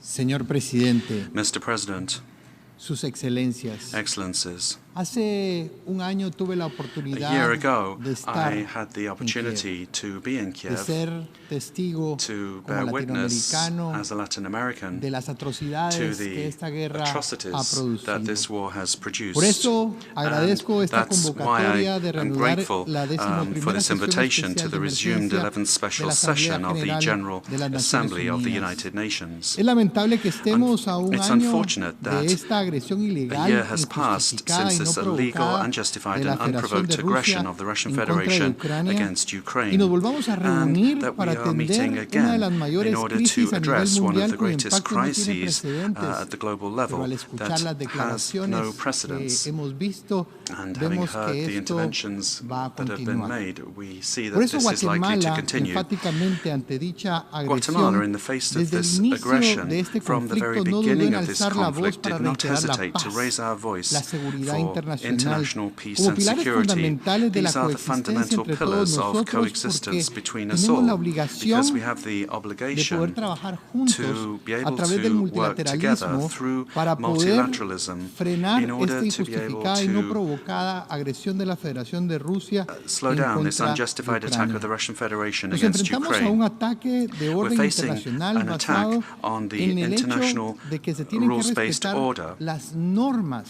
But what que we hemos must do pactado y los is principios de la Carta de las Naciones respect Unidas the que norms todos as they are hemos stated signado. in the Charter of the United Guatemala, Nations. como miembro Guatemala, fundador as de a la founding Organización de member las of Naciones the United Unidas, Nations otorga la Organization, mayor attaches importancia a la the Carta greatest Fundamental, importance to its puesto que founding de la charter, misma están plasmados los because ideales del this is multilateralismo, where we get the promoviendo los ideals of principios multilateralism, fundamentales del promoting derecho the fundamental internacional, principles of respetando international la law, igualdad, la respect for the soberanía de los sovereign equality estados, between así states, como los as well principios de as the integridad territorial territorial, integrity, independencia political política independence, y la no and intervención en los non-intervention asuntos in the internos internal que nos corresponden affairs a cada uno. of states. Por ello, Guatemala copatrocinó el proyecto de This is why resolución Guatemala titulado co-sponsored the draft Principios resolution subyacentes entitled a una paz Principles amplia, Underlying justa a y Comprehensive, duradera Just, en and Ucrania. Lasting Peace in Señor Ukraine. Presidente, Mr. President, la República de the Guatemala Republic como of Estado de Guatemala vocación as pacífica a y peaceful promotora de la state and paz as a reitera la promoter of peace importancia ante las reiterates the disputas entre los estados importance de in the privilegiar la light of disputes diplomacia, between la states to resolución prioritize negociada y diplomacy, civilizada de negotiated los medios resolutions, pacíficos que nos otorga el civilized derecho internacional resolutions y que provided no by international pueden ser law and violentados that por cannot be fuerza. violated No by the podemos use of aceptar la force. idea de We cannot utilizar la accept the idea fuerza of y using la force and agresión de un aggression Estado y on the especialmente part of one de un state, miembro permanente del particularly on the Consejo part de of a Seguridad de las permanent Naciones member of the Unidas. United Nations Security Esto Council. tiene que tener They responsabilidades have y to obligaciones particulares. They have particular porque mantener la responsibilities and paz y la obligations seguridad because maintaining internacional international es un peace and deber de cada security uno de is nosotros. a duty Por that ello, is incumbent apoyamos y upon all of us. consideramos That's que why el we lenguaje support del and believe proyecto de that the resolución language of the es draft coherente resolution y está pegado is a los coherent principios de la and in Carta de accordance Naciones with the Unidas,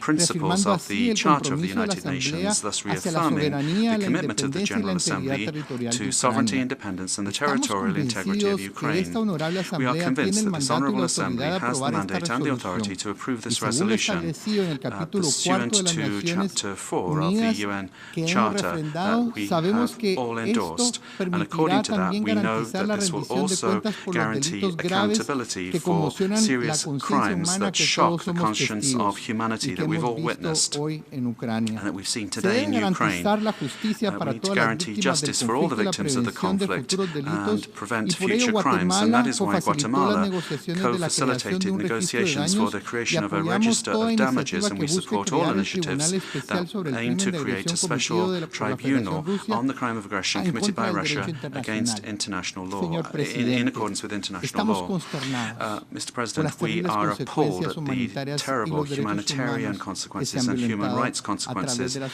caused by hostilidades the en contra de hostilities Ucrania. against Así que Ukraine, continuaremos and we will levantando la voz hasta continue que to cese raise todo our ataque voice until injustificado, all porque unjustified las attacks consecuencias stop, because devastadoras the con la devastating población civil consequences for the no se civilian pueden population tolerar. cannot be Hoy todos tolerated. nosotros, con el Today, voto que all of us, emitiremos, with the vote estaremos that we dándole will voz a enter, aquellos que will no be tienen giving a voz. voice to those that Hoy don't tenemos have a que hacer voice. Today, justicia por we los have to derechos provide humanos. justice Hoy for tenemos que human velar rights. para Today, que we have to triunfe la ensure paz. that Y peace creemos triumphs, firmemente que es and we esencial firmly en el believe pleno that cumplimiento this de is las essential obligaciones to que hemos fully tenido, respect the que se respete el obligations derecho that we have internacional under humanitario international que busca humanitarian proteger law that a aims esta to población protect civil, this civilian así como population, garantizar el as well as acceso humanitario guaranteeing seguro humanitarian para access poder that is secure garantizar in que order to cese todo ataque guarantee y that all también se attacks preserven los bienes cease indispensables de la supervivencia de la población ucraniana. and that the Mi indispensable delegación needs of the reitera population inequívocamente la are urgencia de poner preserved for fin a their esta agresión y survival. buscar una We salida must put an end to pacífica. this aggression Por and lo find a peaceful anteriormente outcome. expuesto, And respetuosamente for all those solicitamos a reasons, todos I los would Estados respectfully ask miembros all member states votar to en vote contra de las enmiendas presentadas against por the amendments Bielorrusia presented y by votar a Belarus favor and del vote in proyecto de favor resolución of the draft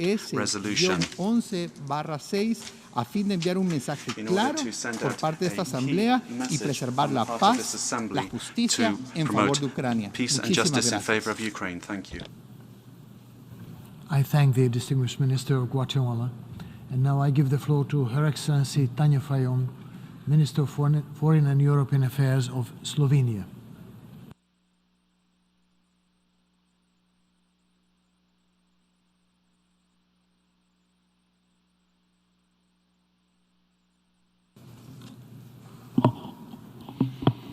President of the General Assembly, Secretary-General, Excellencies, ladies and gentlemen. In 1945, the United Nations were created to save succeeding generations from the scourge of war. The UN Charter reflected our collective vow to refrain from the use of armed force against the territorial integrity or political independence of any state. Aggression, violation of territorial integrity, and illegal annexation of sovereign territories should have no place in the world order of the 21st century. Yet the principles enshrined in the UN Charter are being blatantly violated, and all those who hoped for a peaceful, just, and prosperous world almost 8 decades ago would have been deeply disappointed.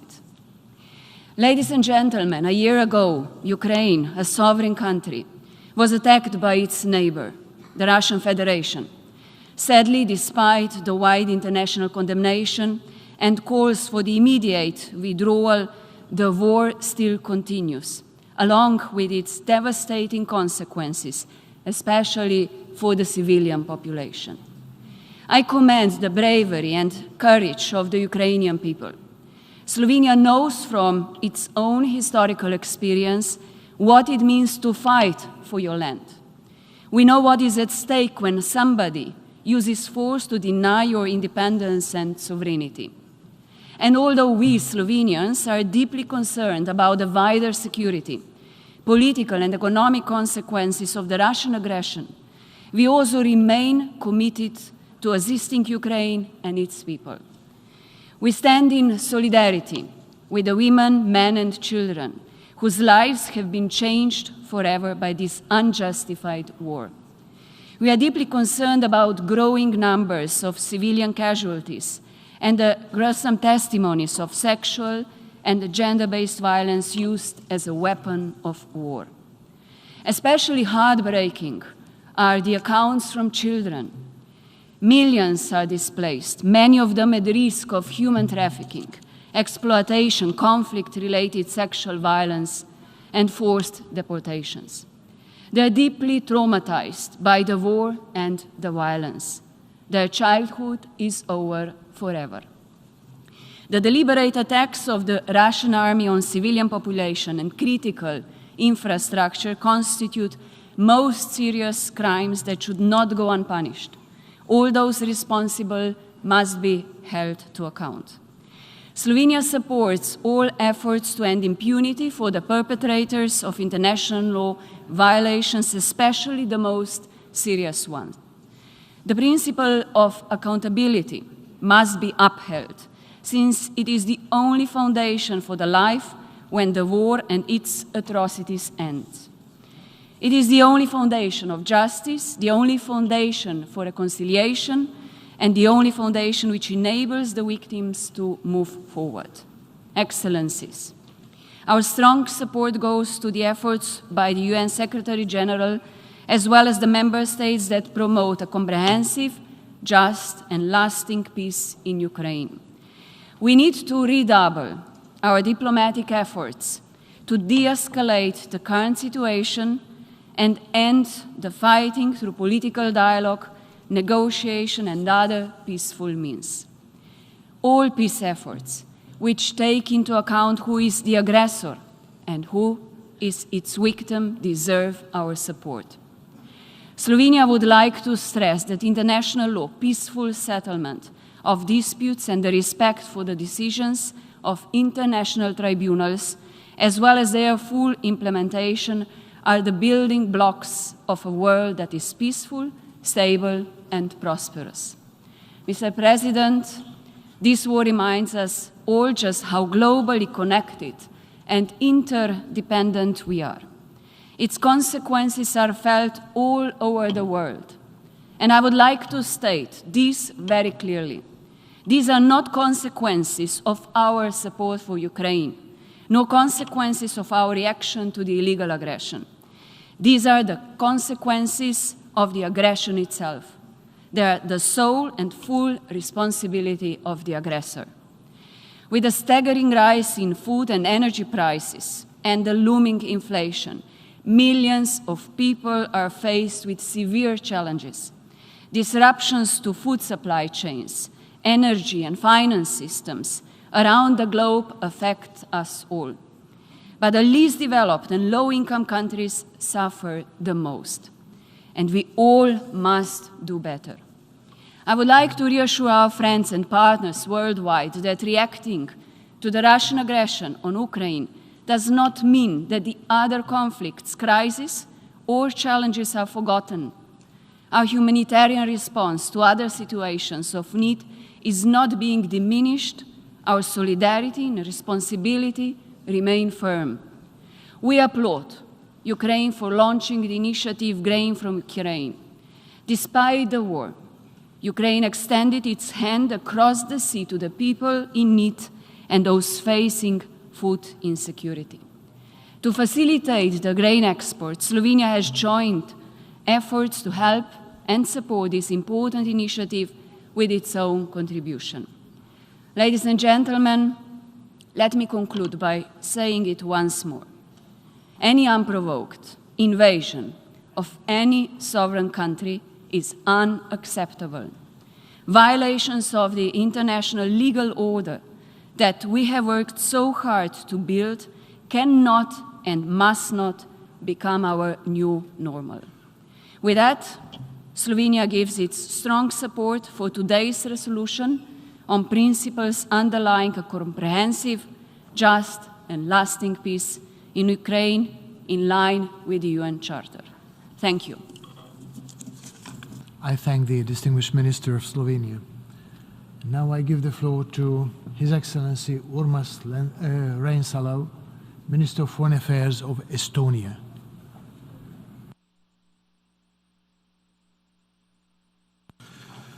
Mr. President, Excellencies, ladies and gentlemen, a year ago, the world watched in horror how Russia launched its full-scale, brutal, unprovoked and illegal war of aggression against Ukraine.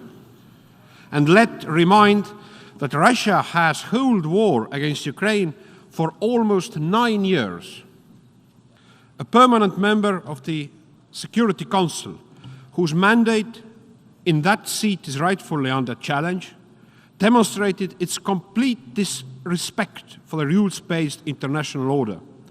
By invading its sovereign neighbor Ukraine, Russia has trampled upon the fundamental principles of the UN Charter, including the obligation to refrain from using force against another state. Russia has completely ignored several calls by the General Assembly to stop its aggression and the legally binding order of the ICJ from last March to suspend immediately its military operation, as they call, in Ukraine. There have been no signs of de-escalation, and we see the opposite as Russia's new offensive is unfolding. Russia continues to punish Ukraine for choosing its own sovereign path. As we speak, Russian bombs continue targeting critical infrastructure, including energy and water systems, with the aim of breaking the Ukrainian will by causing immense pain and suffering to civilians. We have witnessed Russia's massive airstrikes on civilian sites, often in densely populated areas. Abounding evidence shows that the aggressor has also used sexual and gender-based violence as a weapon of war. This brutal war of aggression has already caused at least 19,000 civilian casualties, approximately 1,300 of them children. Nearly 13.5 million people have had to flee their homes, while entire cities have been reduced to rubble. Over 17 million people in Ukraine are in need of humanitarian assistance. Over 1.6 million Ukrainians have been deported, among them thousands of children for illegal adoptions. Truth of that should prevail. Therefore, I call on countries worldwide to recognize Russia's war of aggression against Ukraine as a genocide.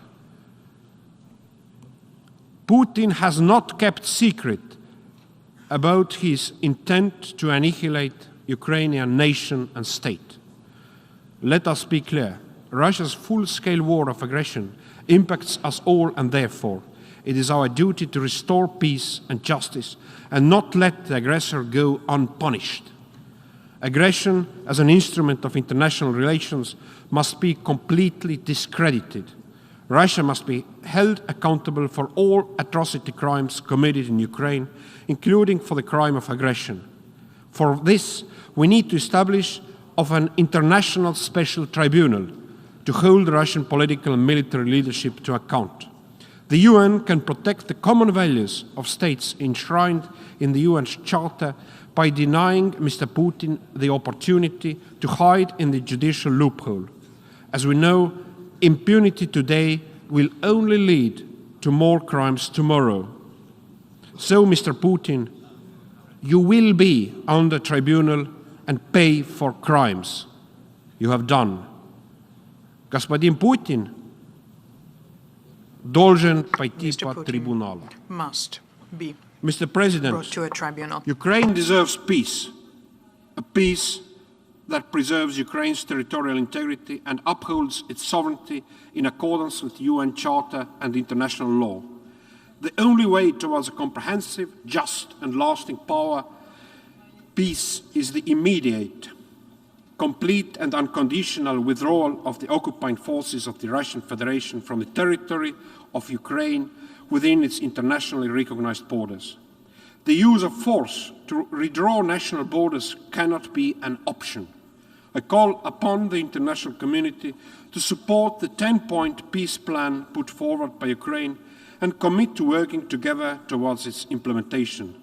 Today's resolution is an important building block on this path. If the international community will not stop the Russian aggression, the global impact of the war on food security, financial system, energy and environment will become even more devastating.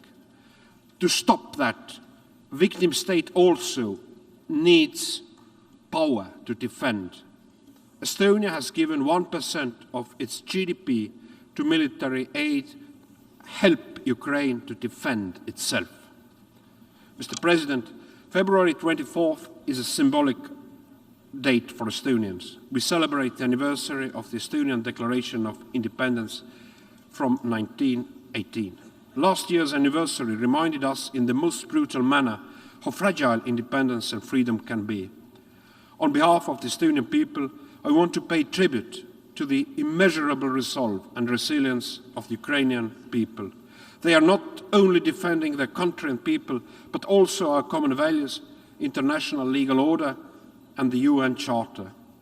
It is our duty as humans to keep standing behind Ukraine. In my visits last year to Ukraine, I can say that Ukrainians are truly the bravest people on earth. Their colleagues, Russia's destructive and genocidal war of aggression that is fueled by their imperialist ambitions has to be stopped. Therefore, Estonia votes for the UN General Assembly resolution, principles underlying a comprehensive, just and lasting peace in Ukraine. And I call on the whole UN community to do the same. Slava Ukraini! I thank the Minister for Foreign Affairs of Estonia, and I now give the floor to His Excellency Ilya Darchashvili, Minister for Foreign Affairs of Georgia.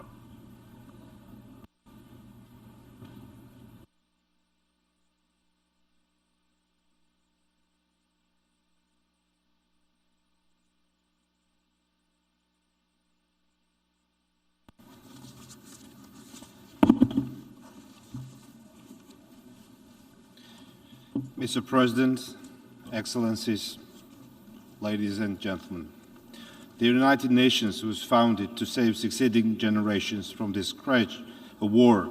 Unfortunately, this cause has been repeatedly challenged.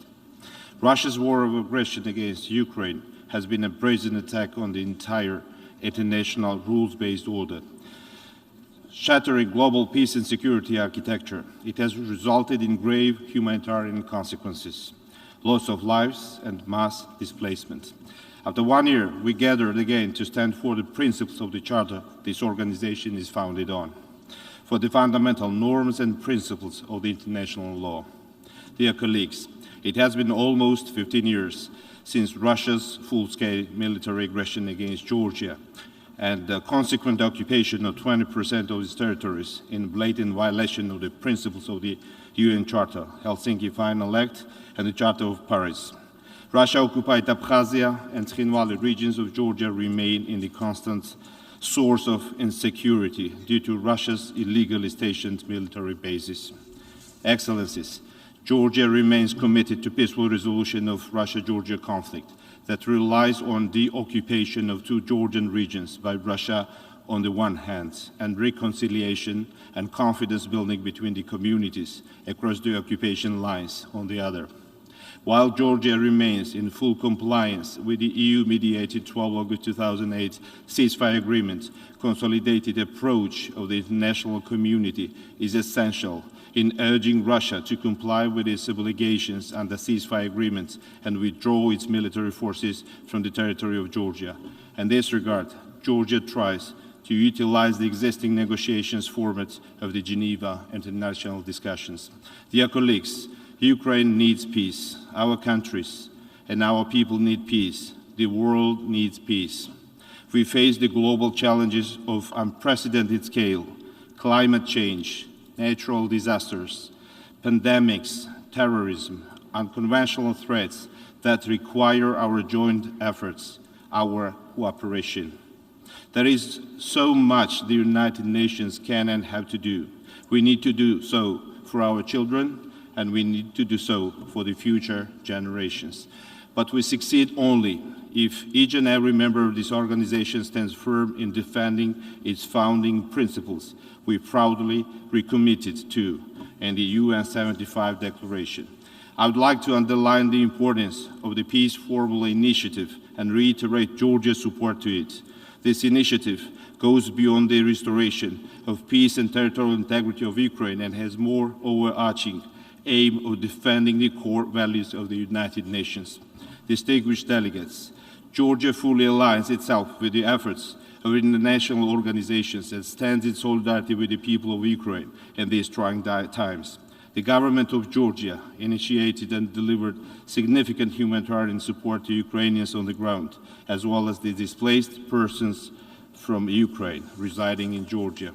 Excellencies, let me also use this opportunity to voice Georgia's strong support to the draft resolution before us today, which once again sends a clear signal in defending of the core principles of this organization, principles of sovereignty and territorial integrity, and calls for a comprehensive, just and lasting peace in line with the UN Charter. I would like to conclude by once again reiterating our strong and unwavering support to Ukraine's territorial integrity and sovereignty within its internationally recognized borders. I thank you. I thank the Minister for Foreign Affairs of Georgia. I now give the floor to His Excellency Ian Borg, Minister for Foreign Affairs and European Affairs and Trade of Malta.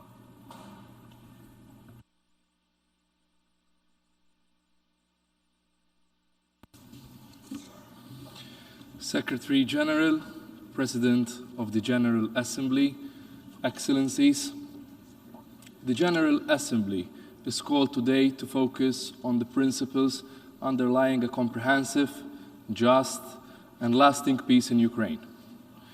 We remain gravely concerned about the ongoing war of aggression of the Russian Federation against Ukraine and reiterate that it is in violation of the UN Charter, its values, and the rules-based international order.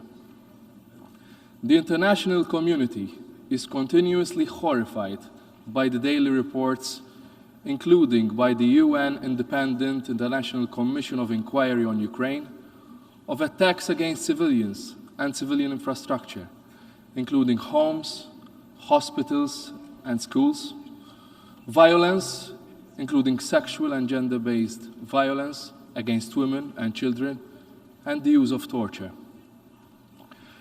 Russia's disregard for international law must be condemned and denounced without reservation. Notwithstanding the bravery shown by the Ukrainian people, the Russian Federation is further pushing Ukraine into a grave humanitarian crisis.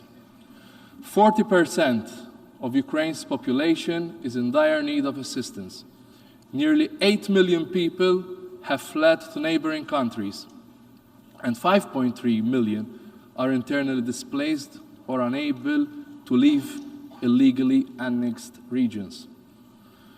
The discovery of mass graves in areas regained from Russian occupation further underlines the gravity of the situation. We reiterate that all those who commit alleged violations of international humanitarian law and human rights law must be held accountable. Malta will continue to support all efforts by Ukraine and the international community to this end. Mr. President, at every opportunity we have emphasized the implications of this aggression on the region, the continent, and globally. We have put the spotlight on the humanitarian catastrophe that the Ukrainian people are forced to endure, and the sufferings that the war has brought to people around the world. We must continue to call on the Russian Federation to withdraw all its forces from the territory of Ukraine without further delay, and to seek a peaceful resolution of all issues in accordance with international law and the principles of the Charter. Mr. President, Malta reiterates that halting this war of aggression against Ukraine at once is the only way forward. There's no other way. Ensuring accountability for perpetrators of atrocity crimes committed and justice for victims, including victims of sexual violence and the forced deportation of children from Ukraine, are a priority. We also reiterate our support to the Resolution 11/5 on the furtherance of remedy and reparation for aggression against Ukraine. Mr. President, a fundamental principle in Article 2 of the UN Charter is the rejection of an international system where might is right. All United Nations member states today must stop, think, and ponder on the gravity of the current situation and what might be the result if they don't speak out and reaffirm by their vote the importance of safeguarding a rules-based international order and the principles of the Charter. It is our individual and collective responsibility in this particular time to fight for these principles with all our might in support of the UN Charter. And Malta therefore urges all member states to support the draft resolution being presented before the General Assembly. Let's vote yes for peace. Thank you. I thank the Minister for Foreign and European Affairs and Trade of Malta. I now give the floor to His Excellency Peter Launsky-Tiefenthal, Deputy Minister for Foreign Affairs of Austria.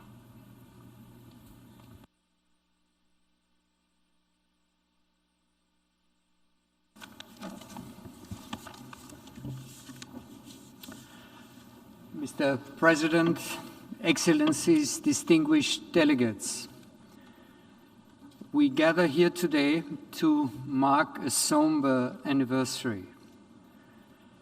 Almost 1 year has passed since Russia launched an unprovoked and unjustifiable war of aggression against its neighbor, Ukraine. 1 year of human suffering, 1 year of missiles and drones raining down on Ukrainian civilians. I witnessed the destruction and horrors of this war myself upon my visit to Ukraine late last year. Everyone who has visited Ukraine in the last 12 months cannot return without having been deeply touched on a human level, and so have I. Visiting Kiev and Irpin, looking into the faces of small children and their teachers, being grateful for a simple generator so that the local kindergarten can be heated. Or meeting citizens standing in front of their destroyed houses, being grateful for basic equipment such as power banks so that they can stay in touch with their loved ones.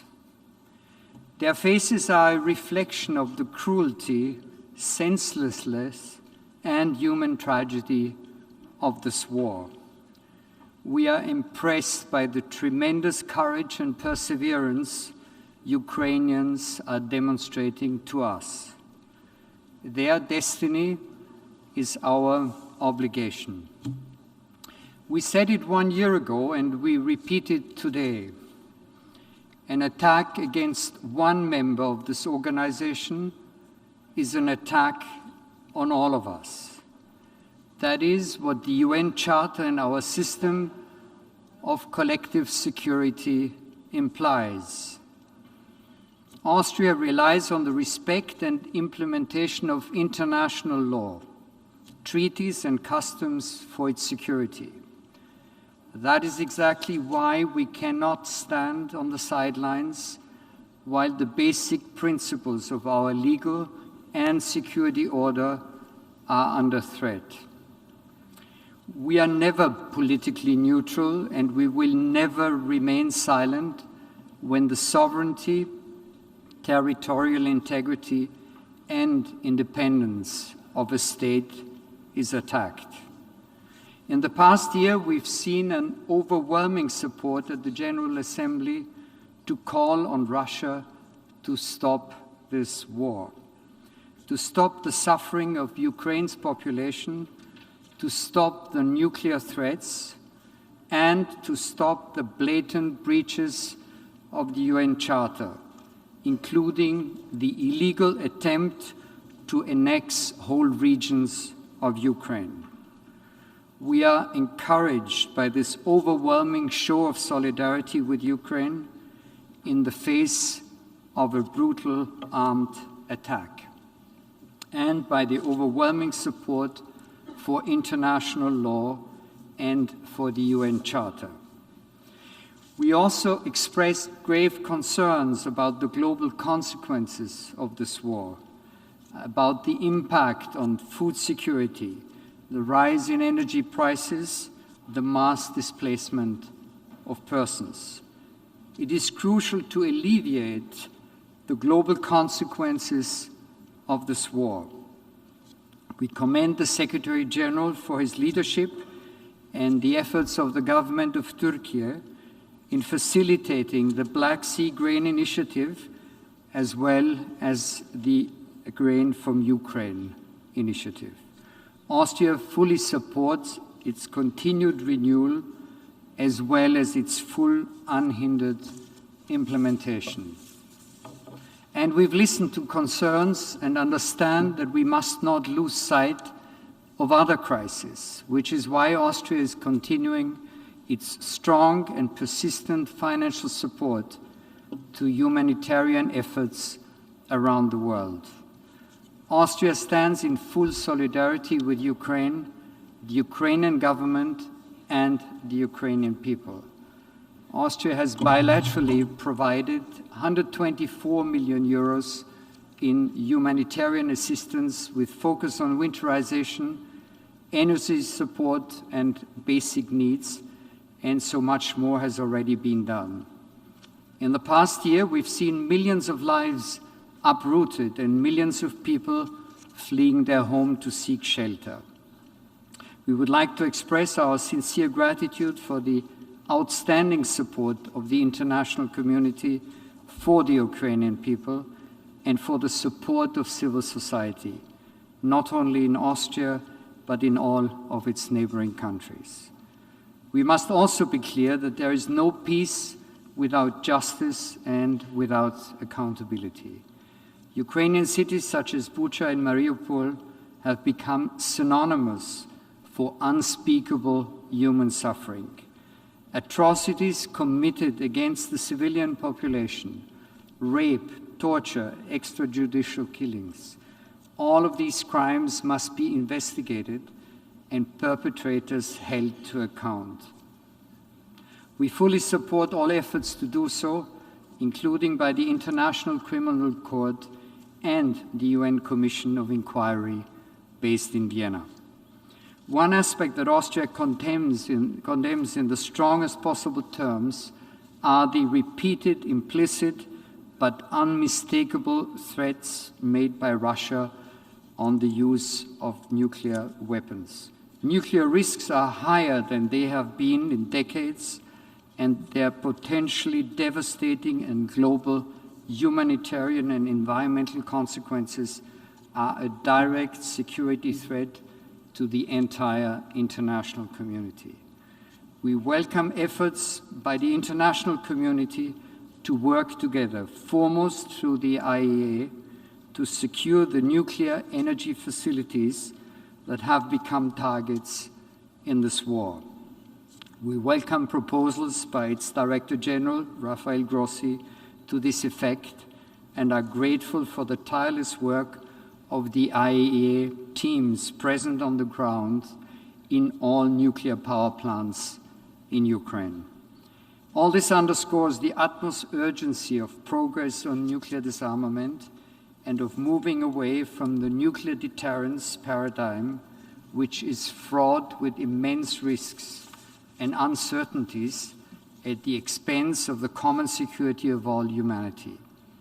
The international community must come together to ensure that the taboo against any use of nuclear weapons is not broken and that any threat or use remains inadmissible. Excellencies, distinguished delegates, Ukraine, like every independent state and member of the United Nations, is entitled to the stability and security of a comprehensive, just, and lasting peace, a peace based on international law and on the UN Charter. We call on Russia once again to stop this war, withdraw its troops from the whole territory of Ukraine, and end the bloodshed. The United Nations and other multilateral organizations, such as the Organization for Security and Cooperation in Europe in Vienna, are indispensable fora for dialogue and peace in which member states which can resolve disputes through dialogue is possible. We must strengthen and preserve these organizations and enable them to fulfill their role. The resolution that will be adopted tomorrow in this GA hall aims at an end to aggression against the sovereign nation, an end to the global consequences of this war, a comprehensive, just, and lasting peace based on the principles of the UN Charter. Austria, therefore, strongly supports this text, and we encourage all of you to vote yes on the General Assembly resolutions. Thank you. I thank the Deputy Minister for Foreign Affairs of Austria. I now give the floor to His Excellency Ruslan Bolbosyan, Secretary of State, Ministry of Foreign Affairs and European Integration of the Republic of Moldova.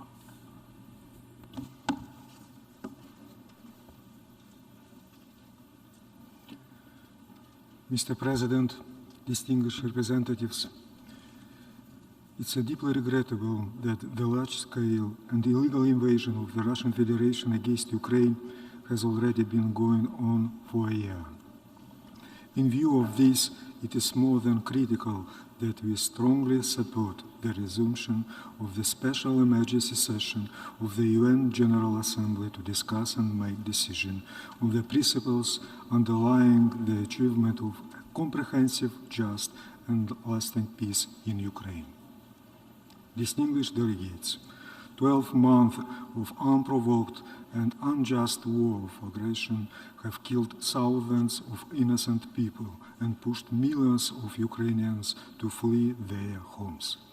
12 months of the blatant violation of the UN Charter and the principles of the international law by one of the permanent members of the UN Security Council, whose primary responsibility is to maintain peace and security worldwide.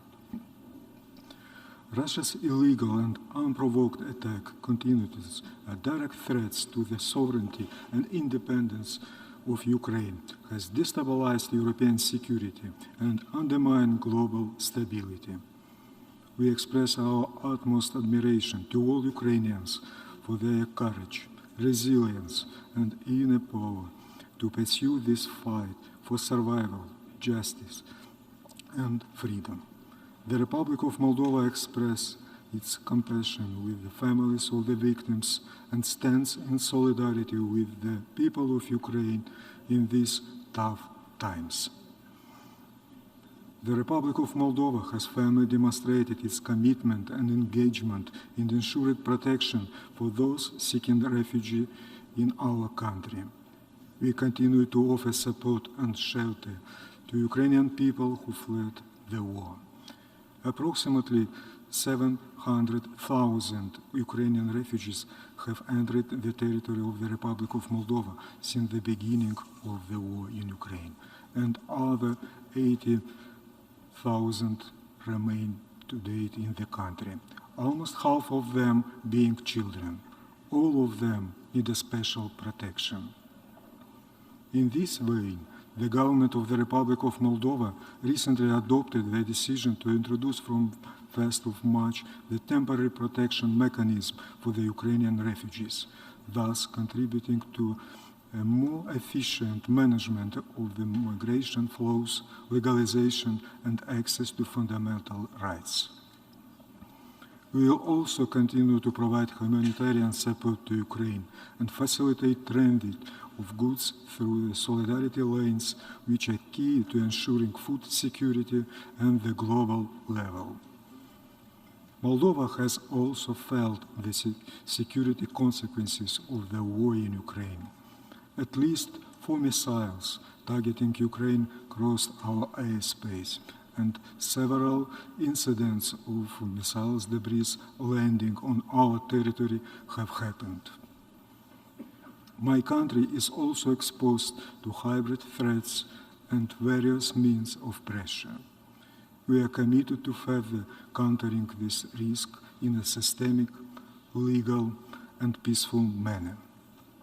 Mr. President, it is our moral duty as an international community to continue supporting Ukraine. Ukraine is fighting today to keep all of us safe, to keep Europe safe. This war should not continue endlessly.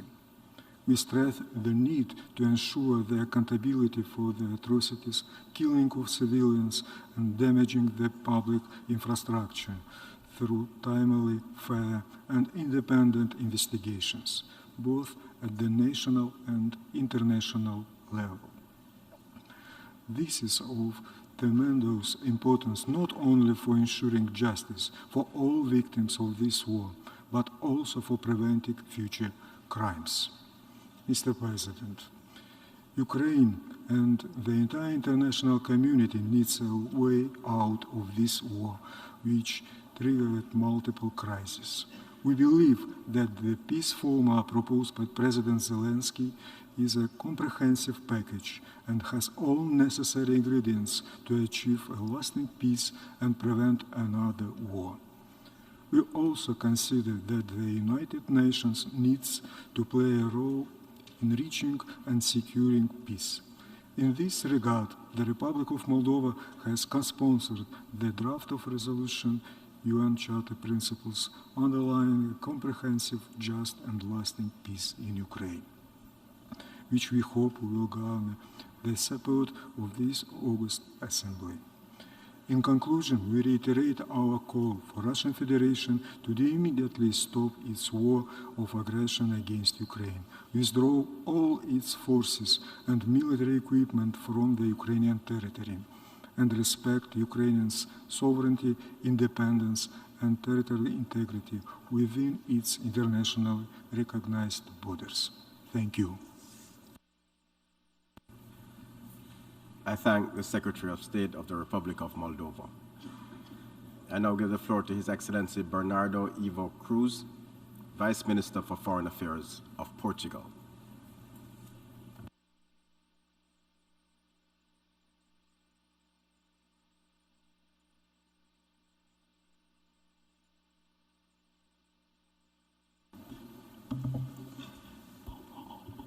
Thank you, Mr. President.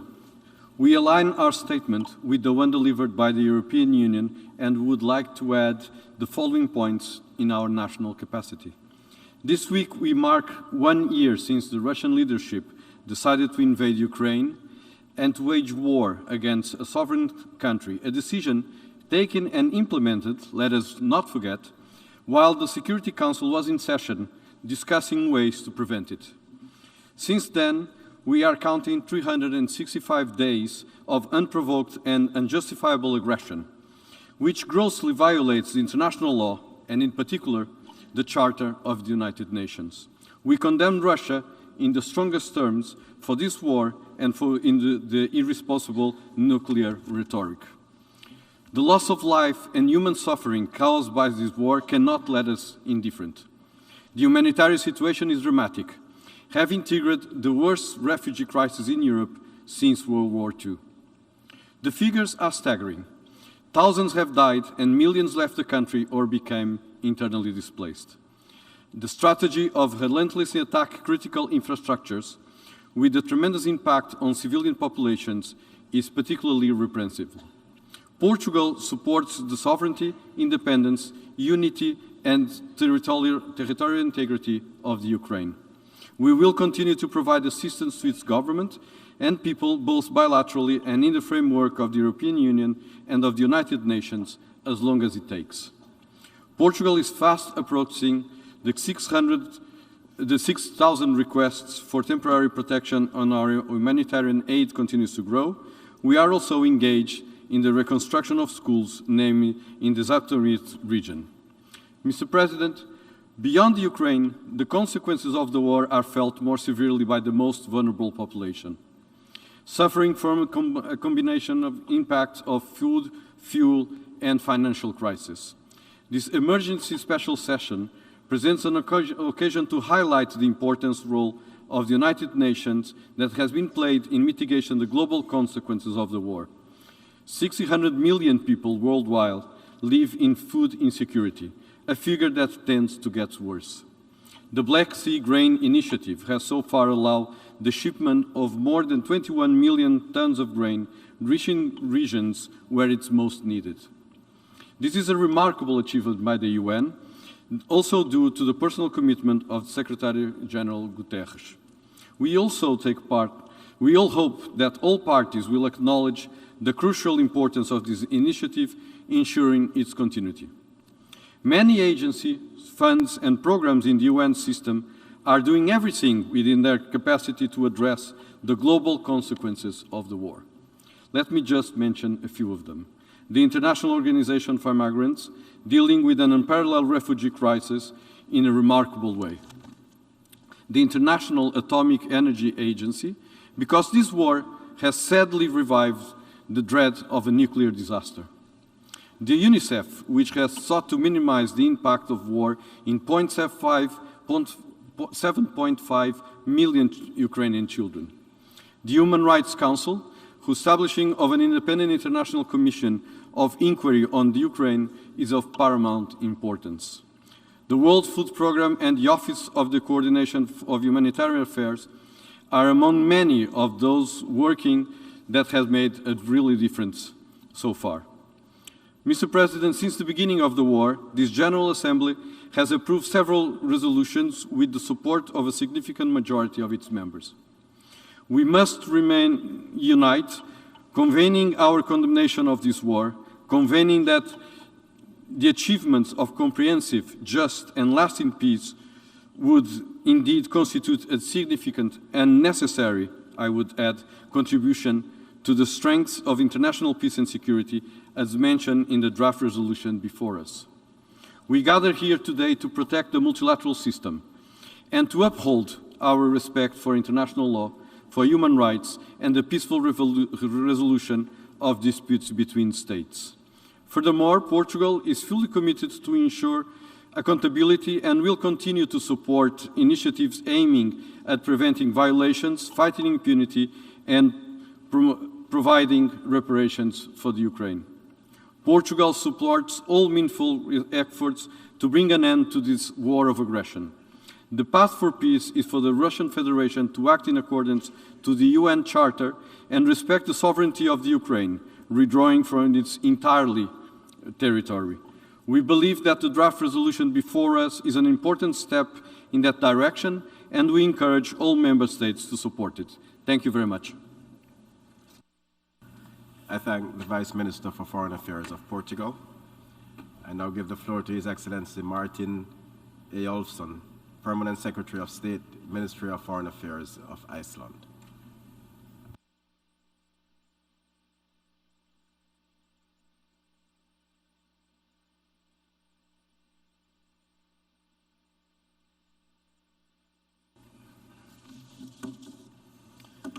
Mr. President, Iceland aligns itself with a statement to be made tomorrow by Denmark on behalf of the Nordic countries. This is a sad moment. The General Assembly of the United Nations convenes in an emergency session to mark that a year has passed since Russia launched its unprovoked and unjustifiable full-scale invasion of Ukraine.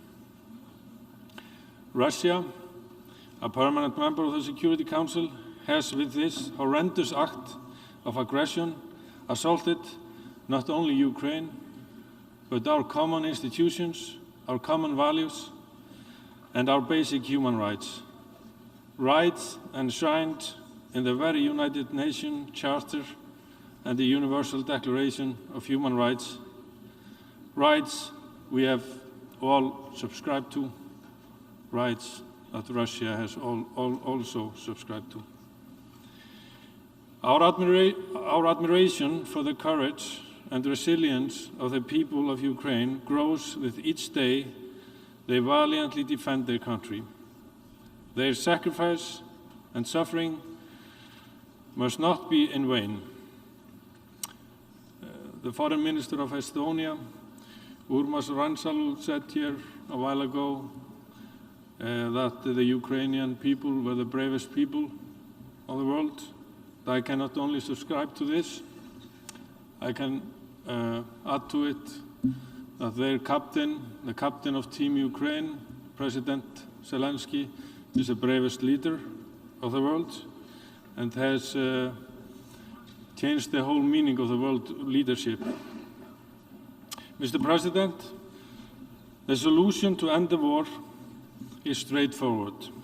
Russia can and must stop this war today and withdraw all its forces from Ukraine in full respect of Ukraine's recognized right to independence, sovereignty, territorial integrity, and self-defense.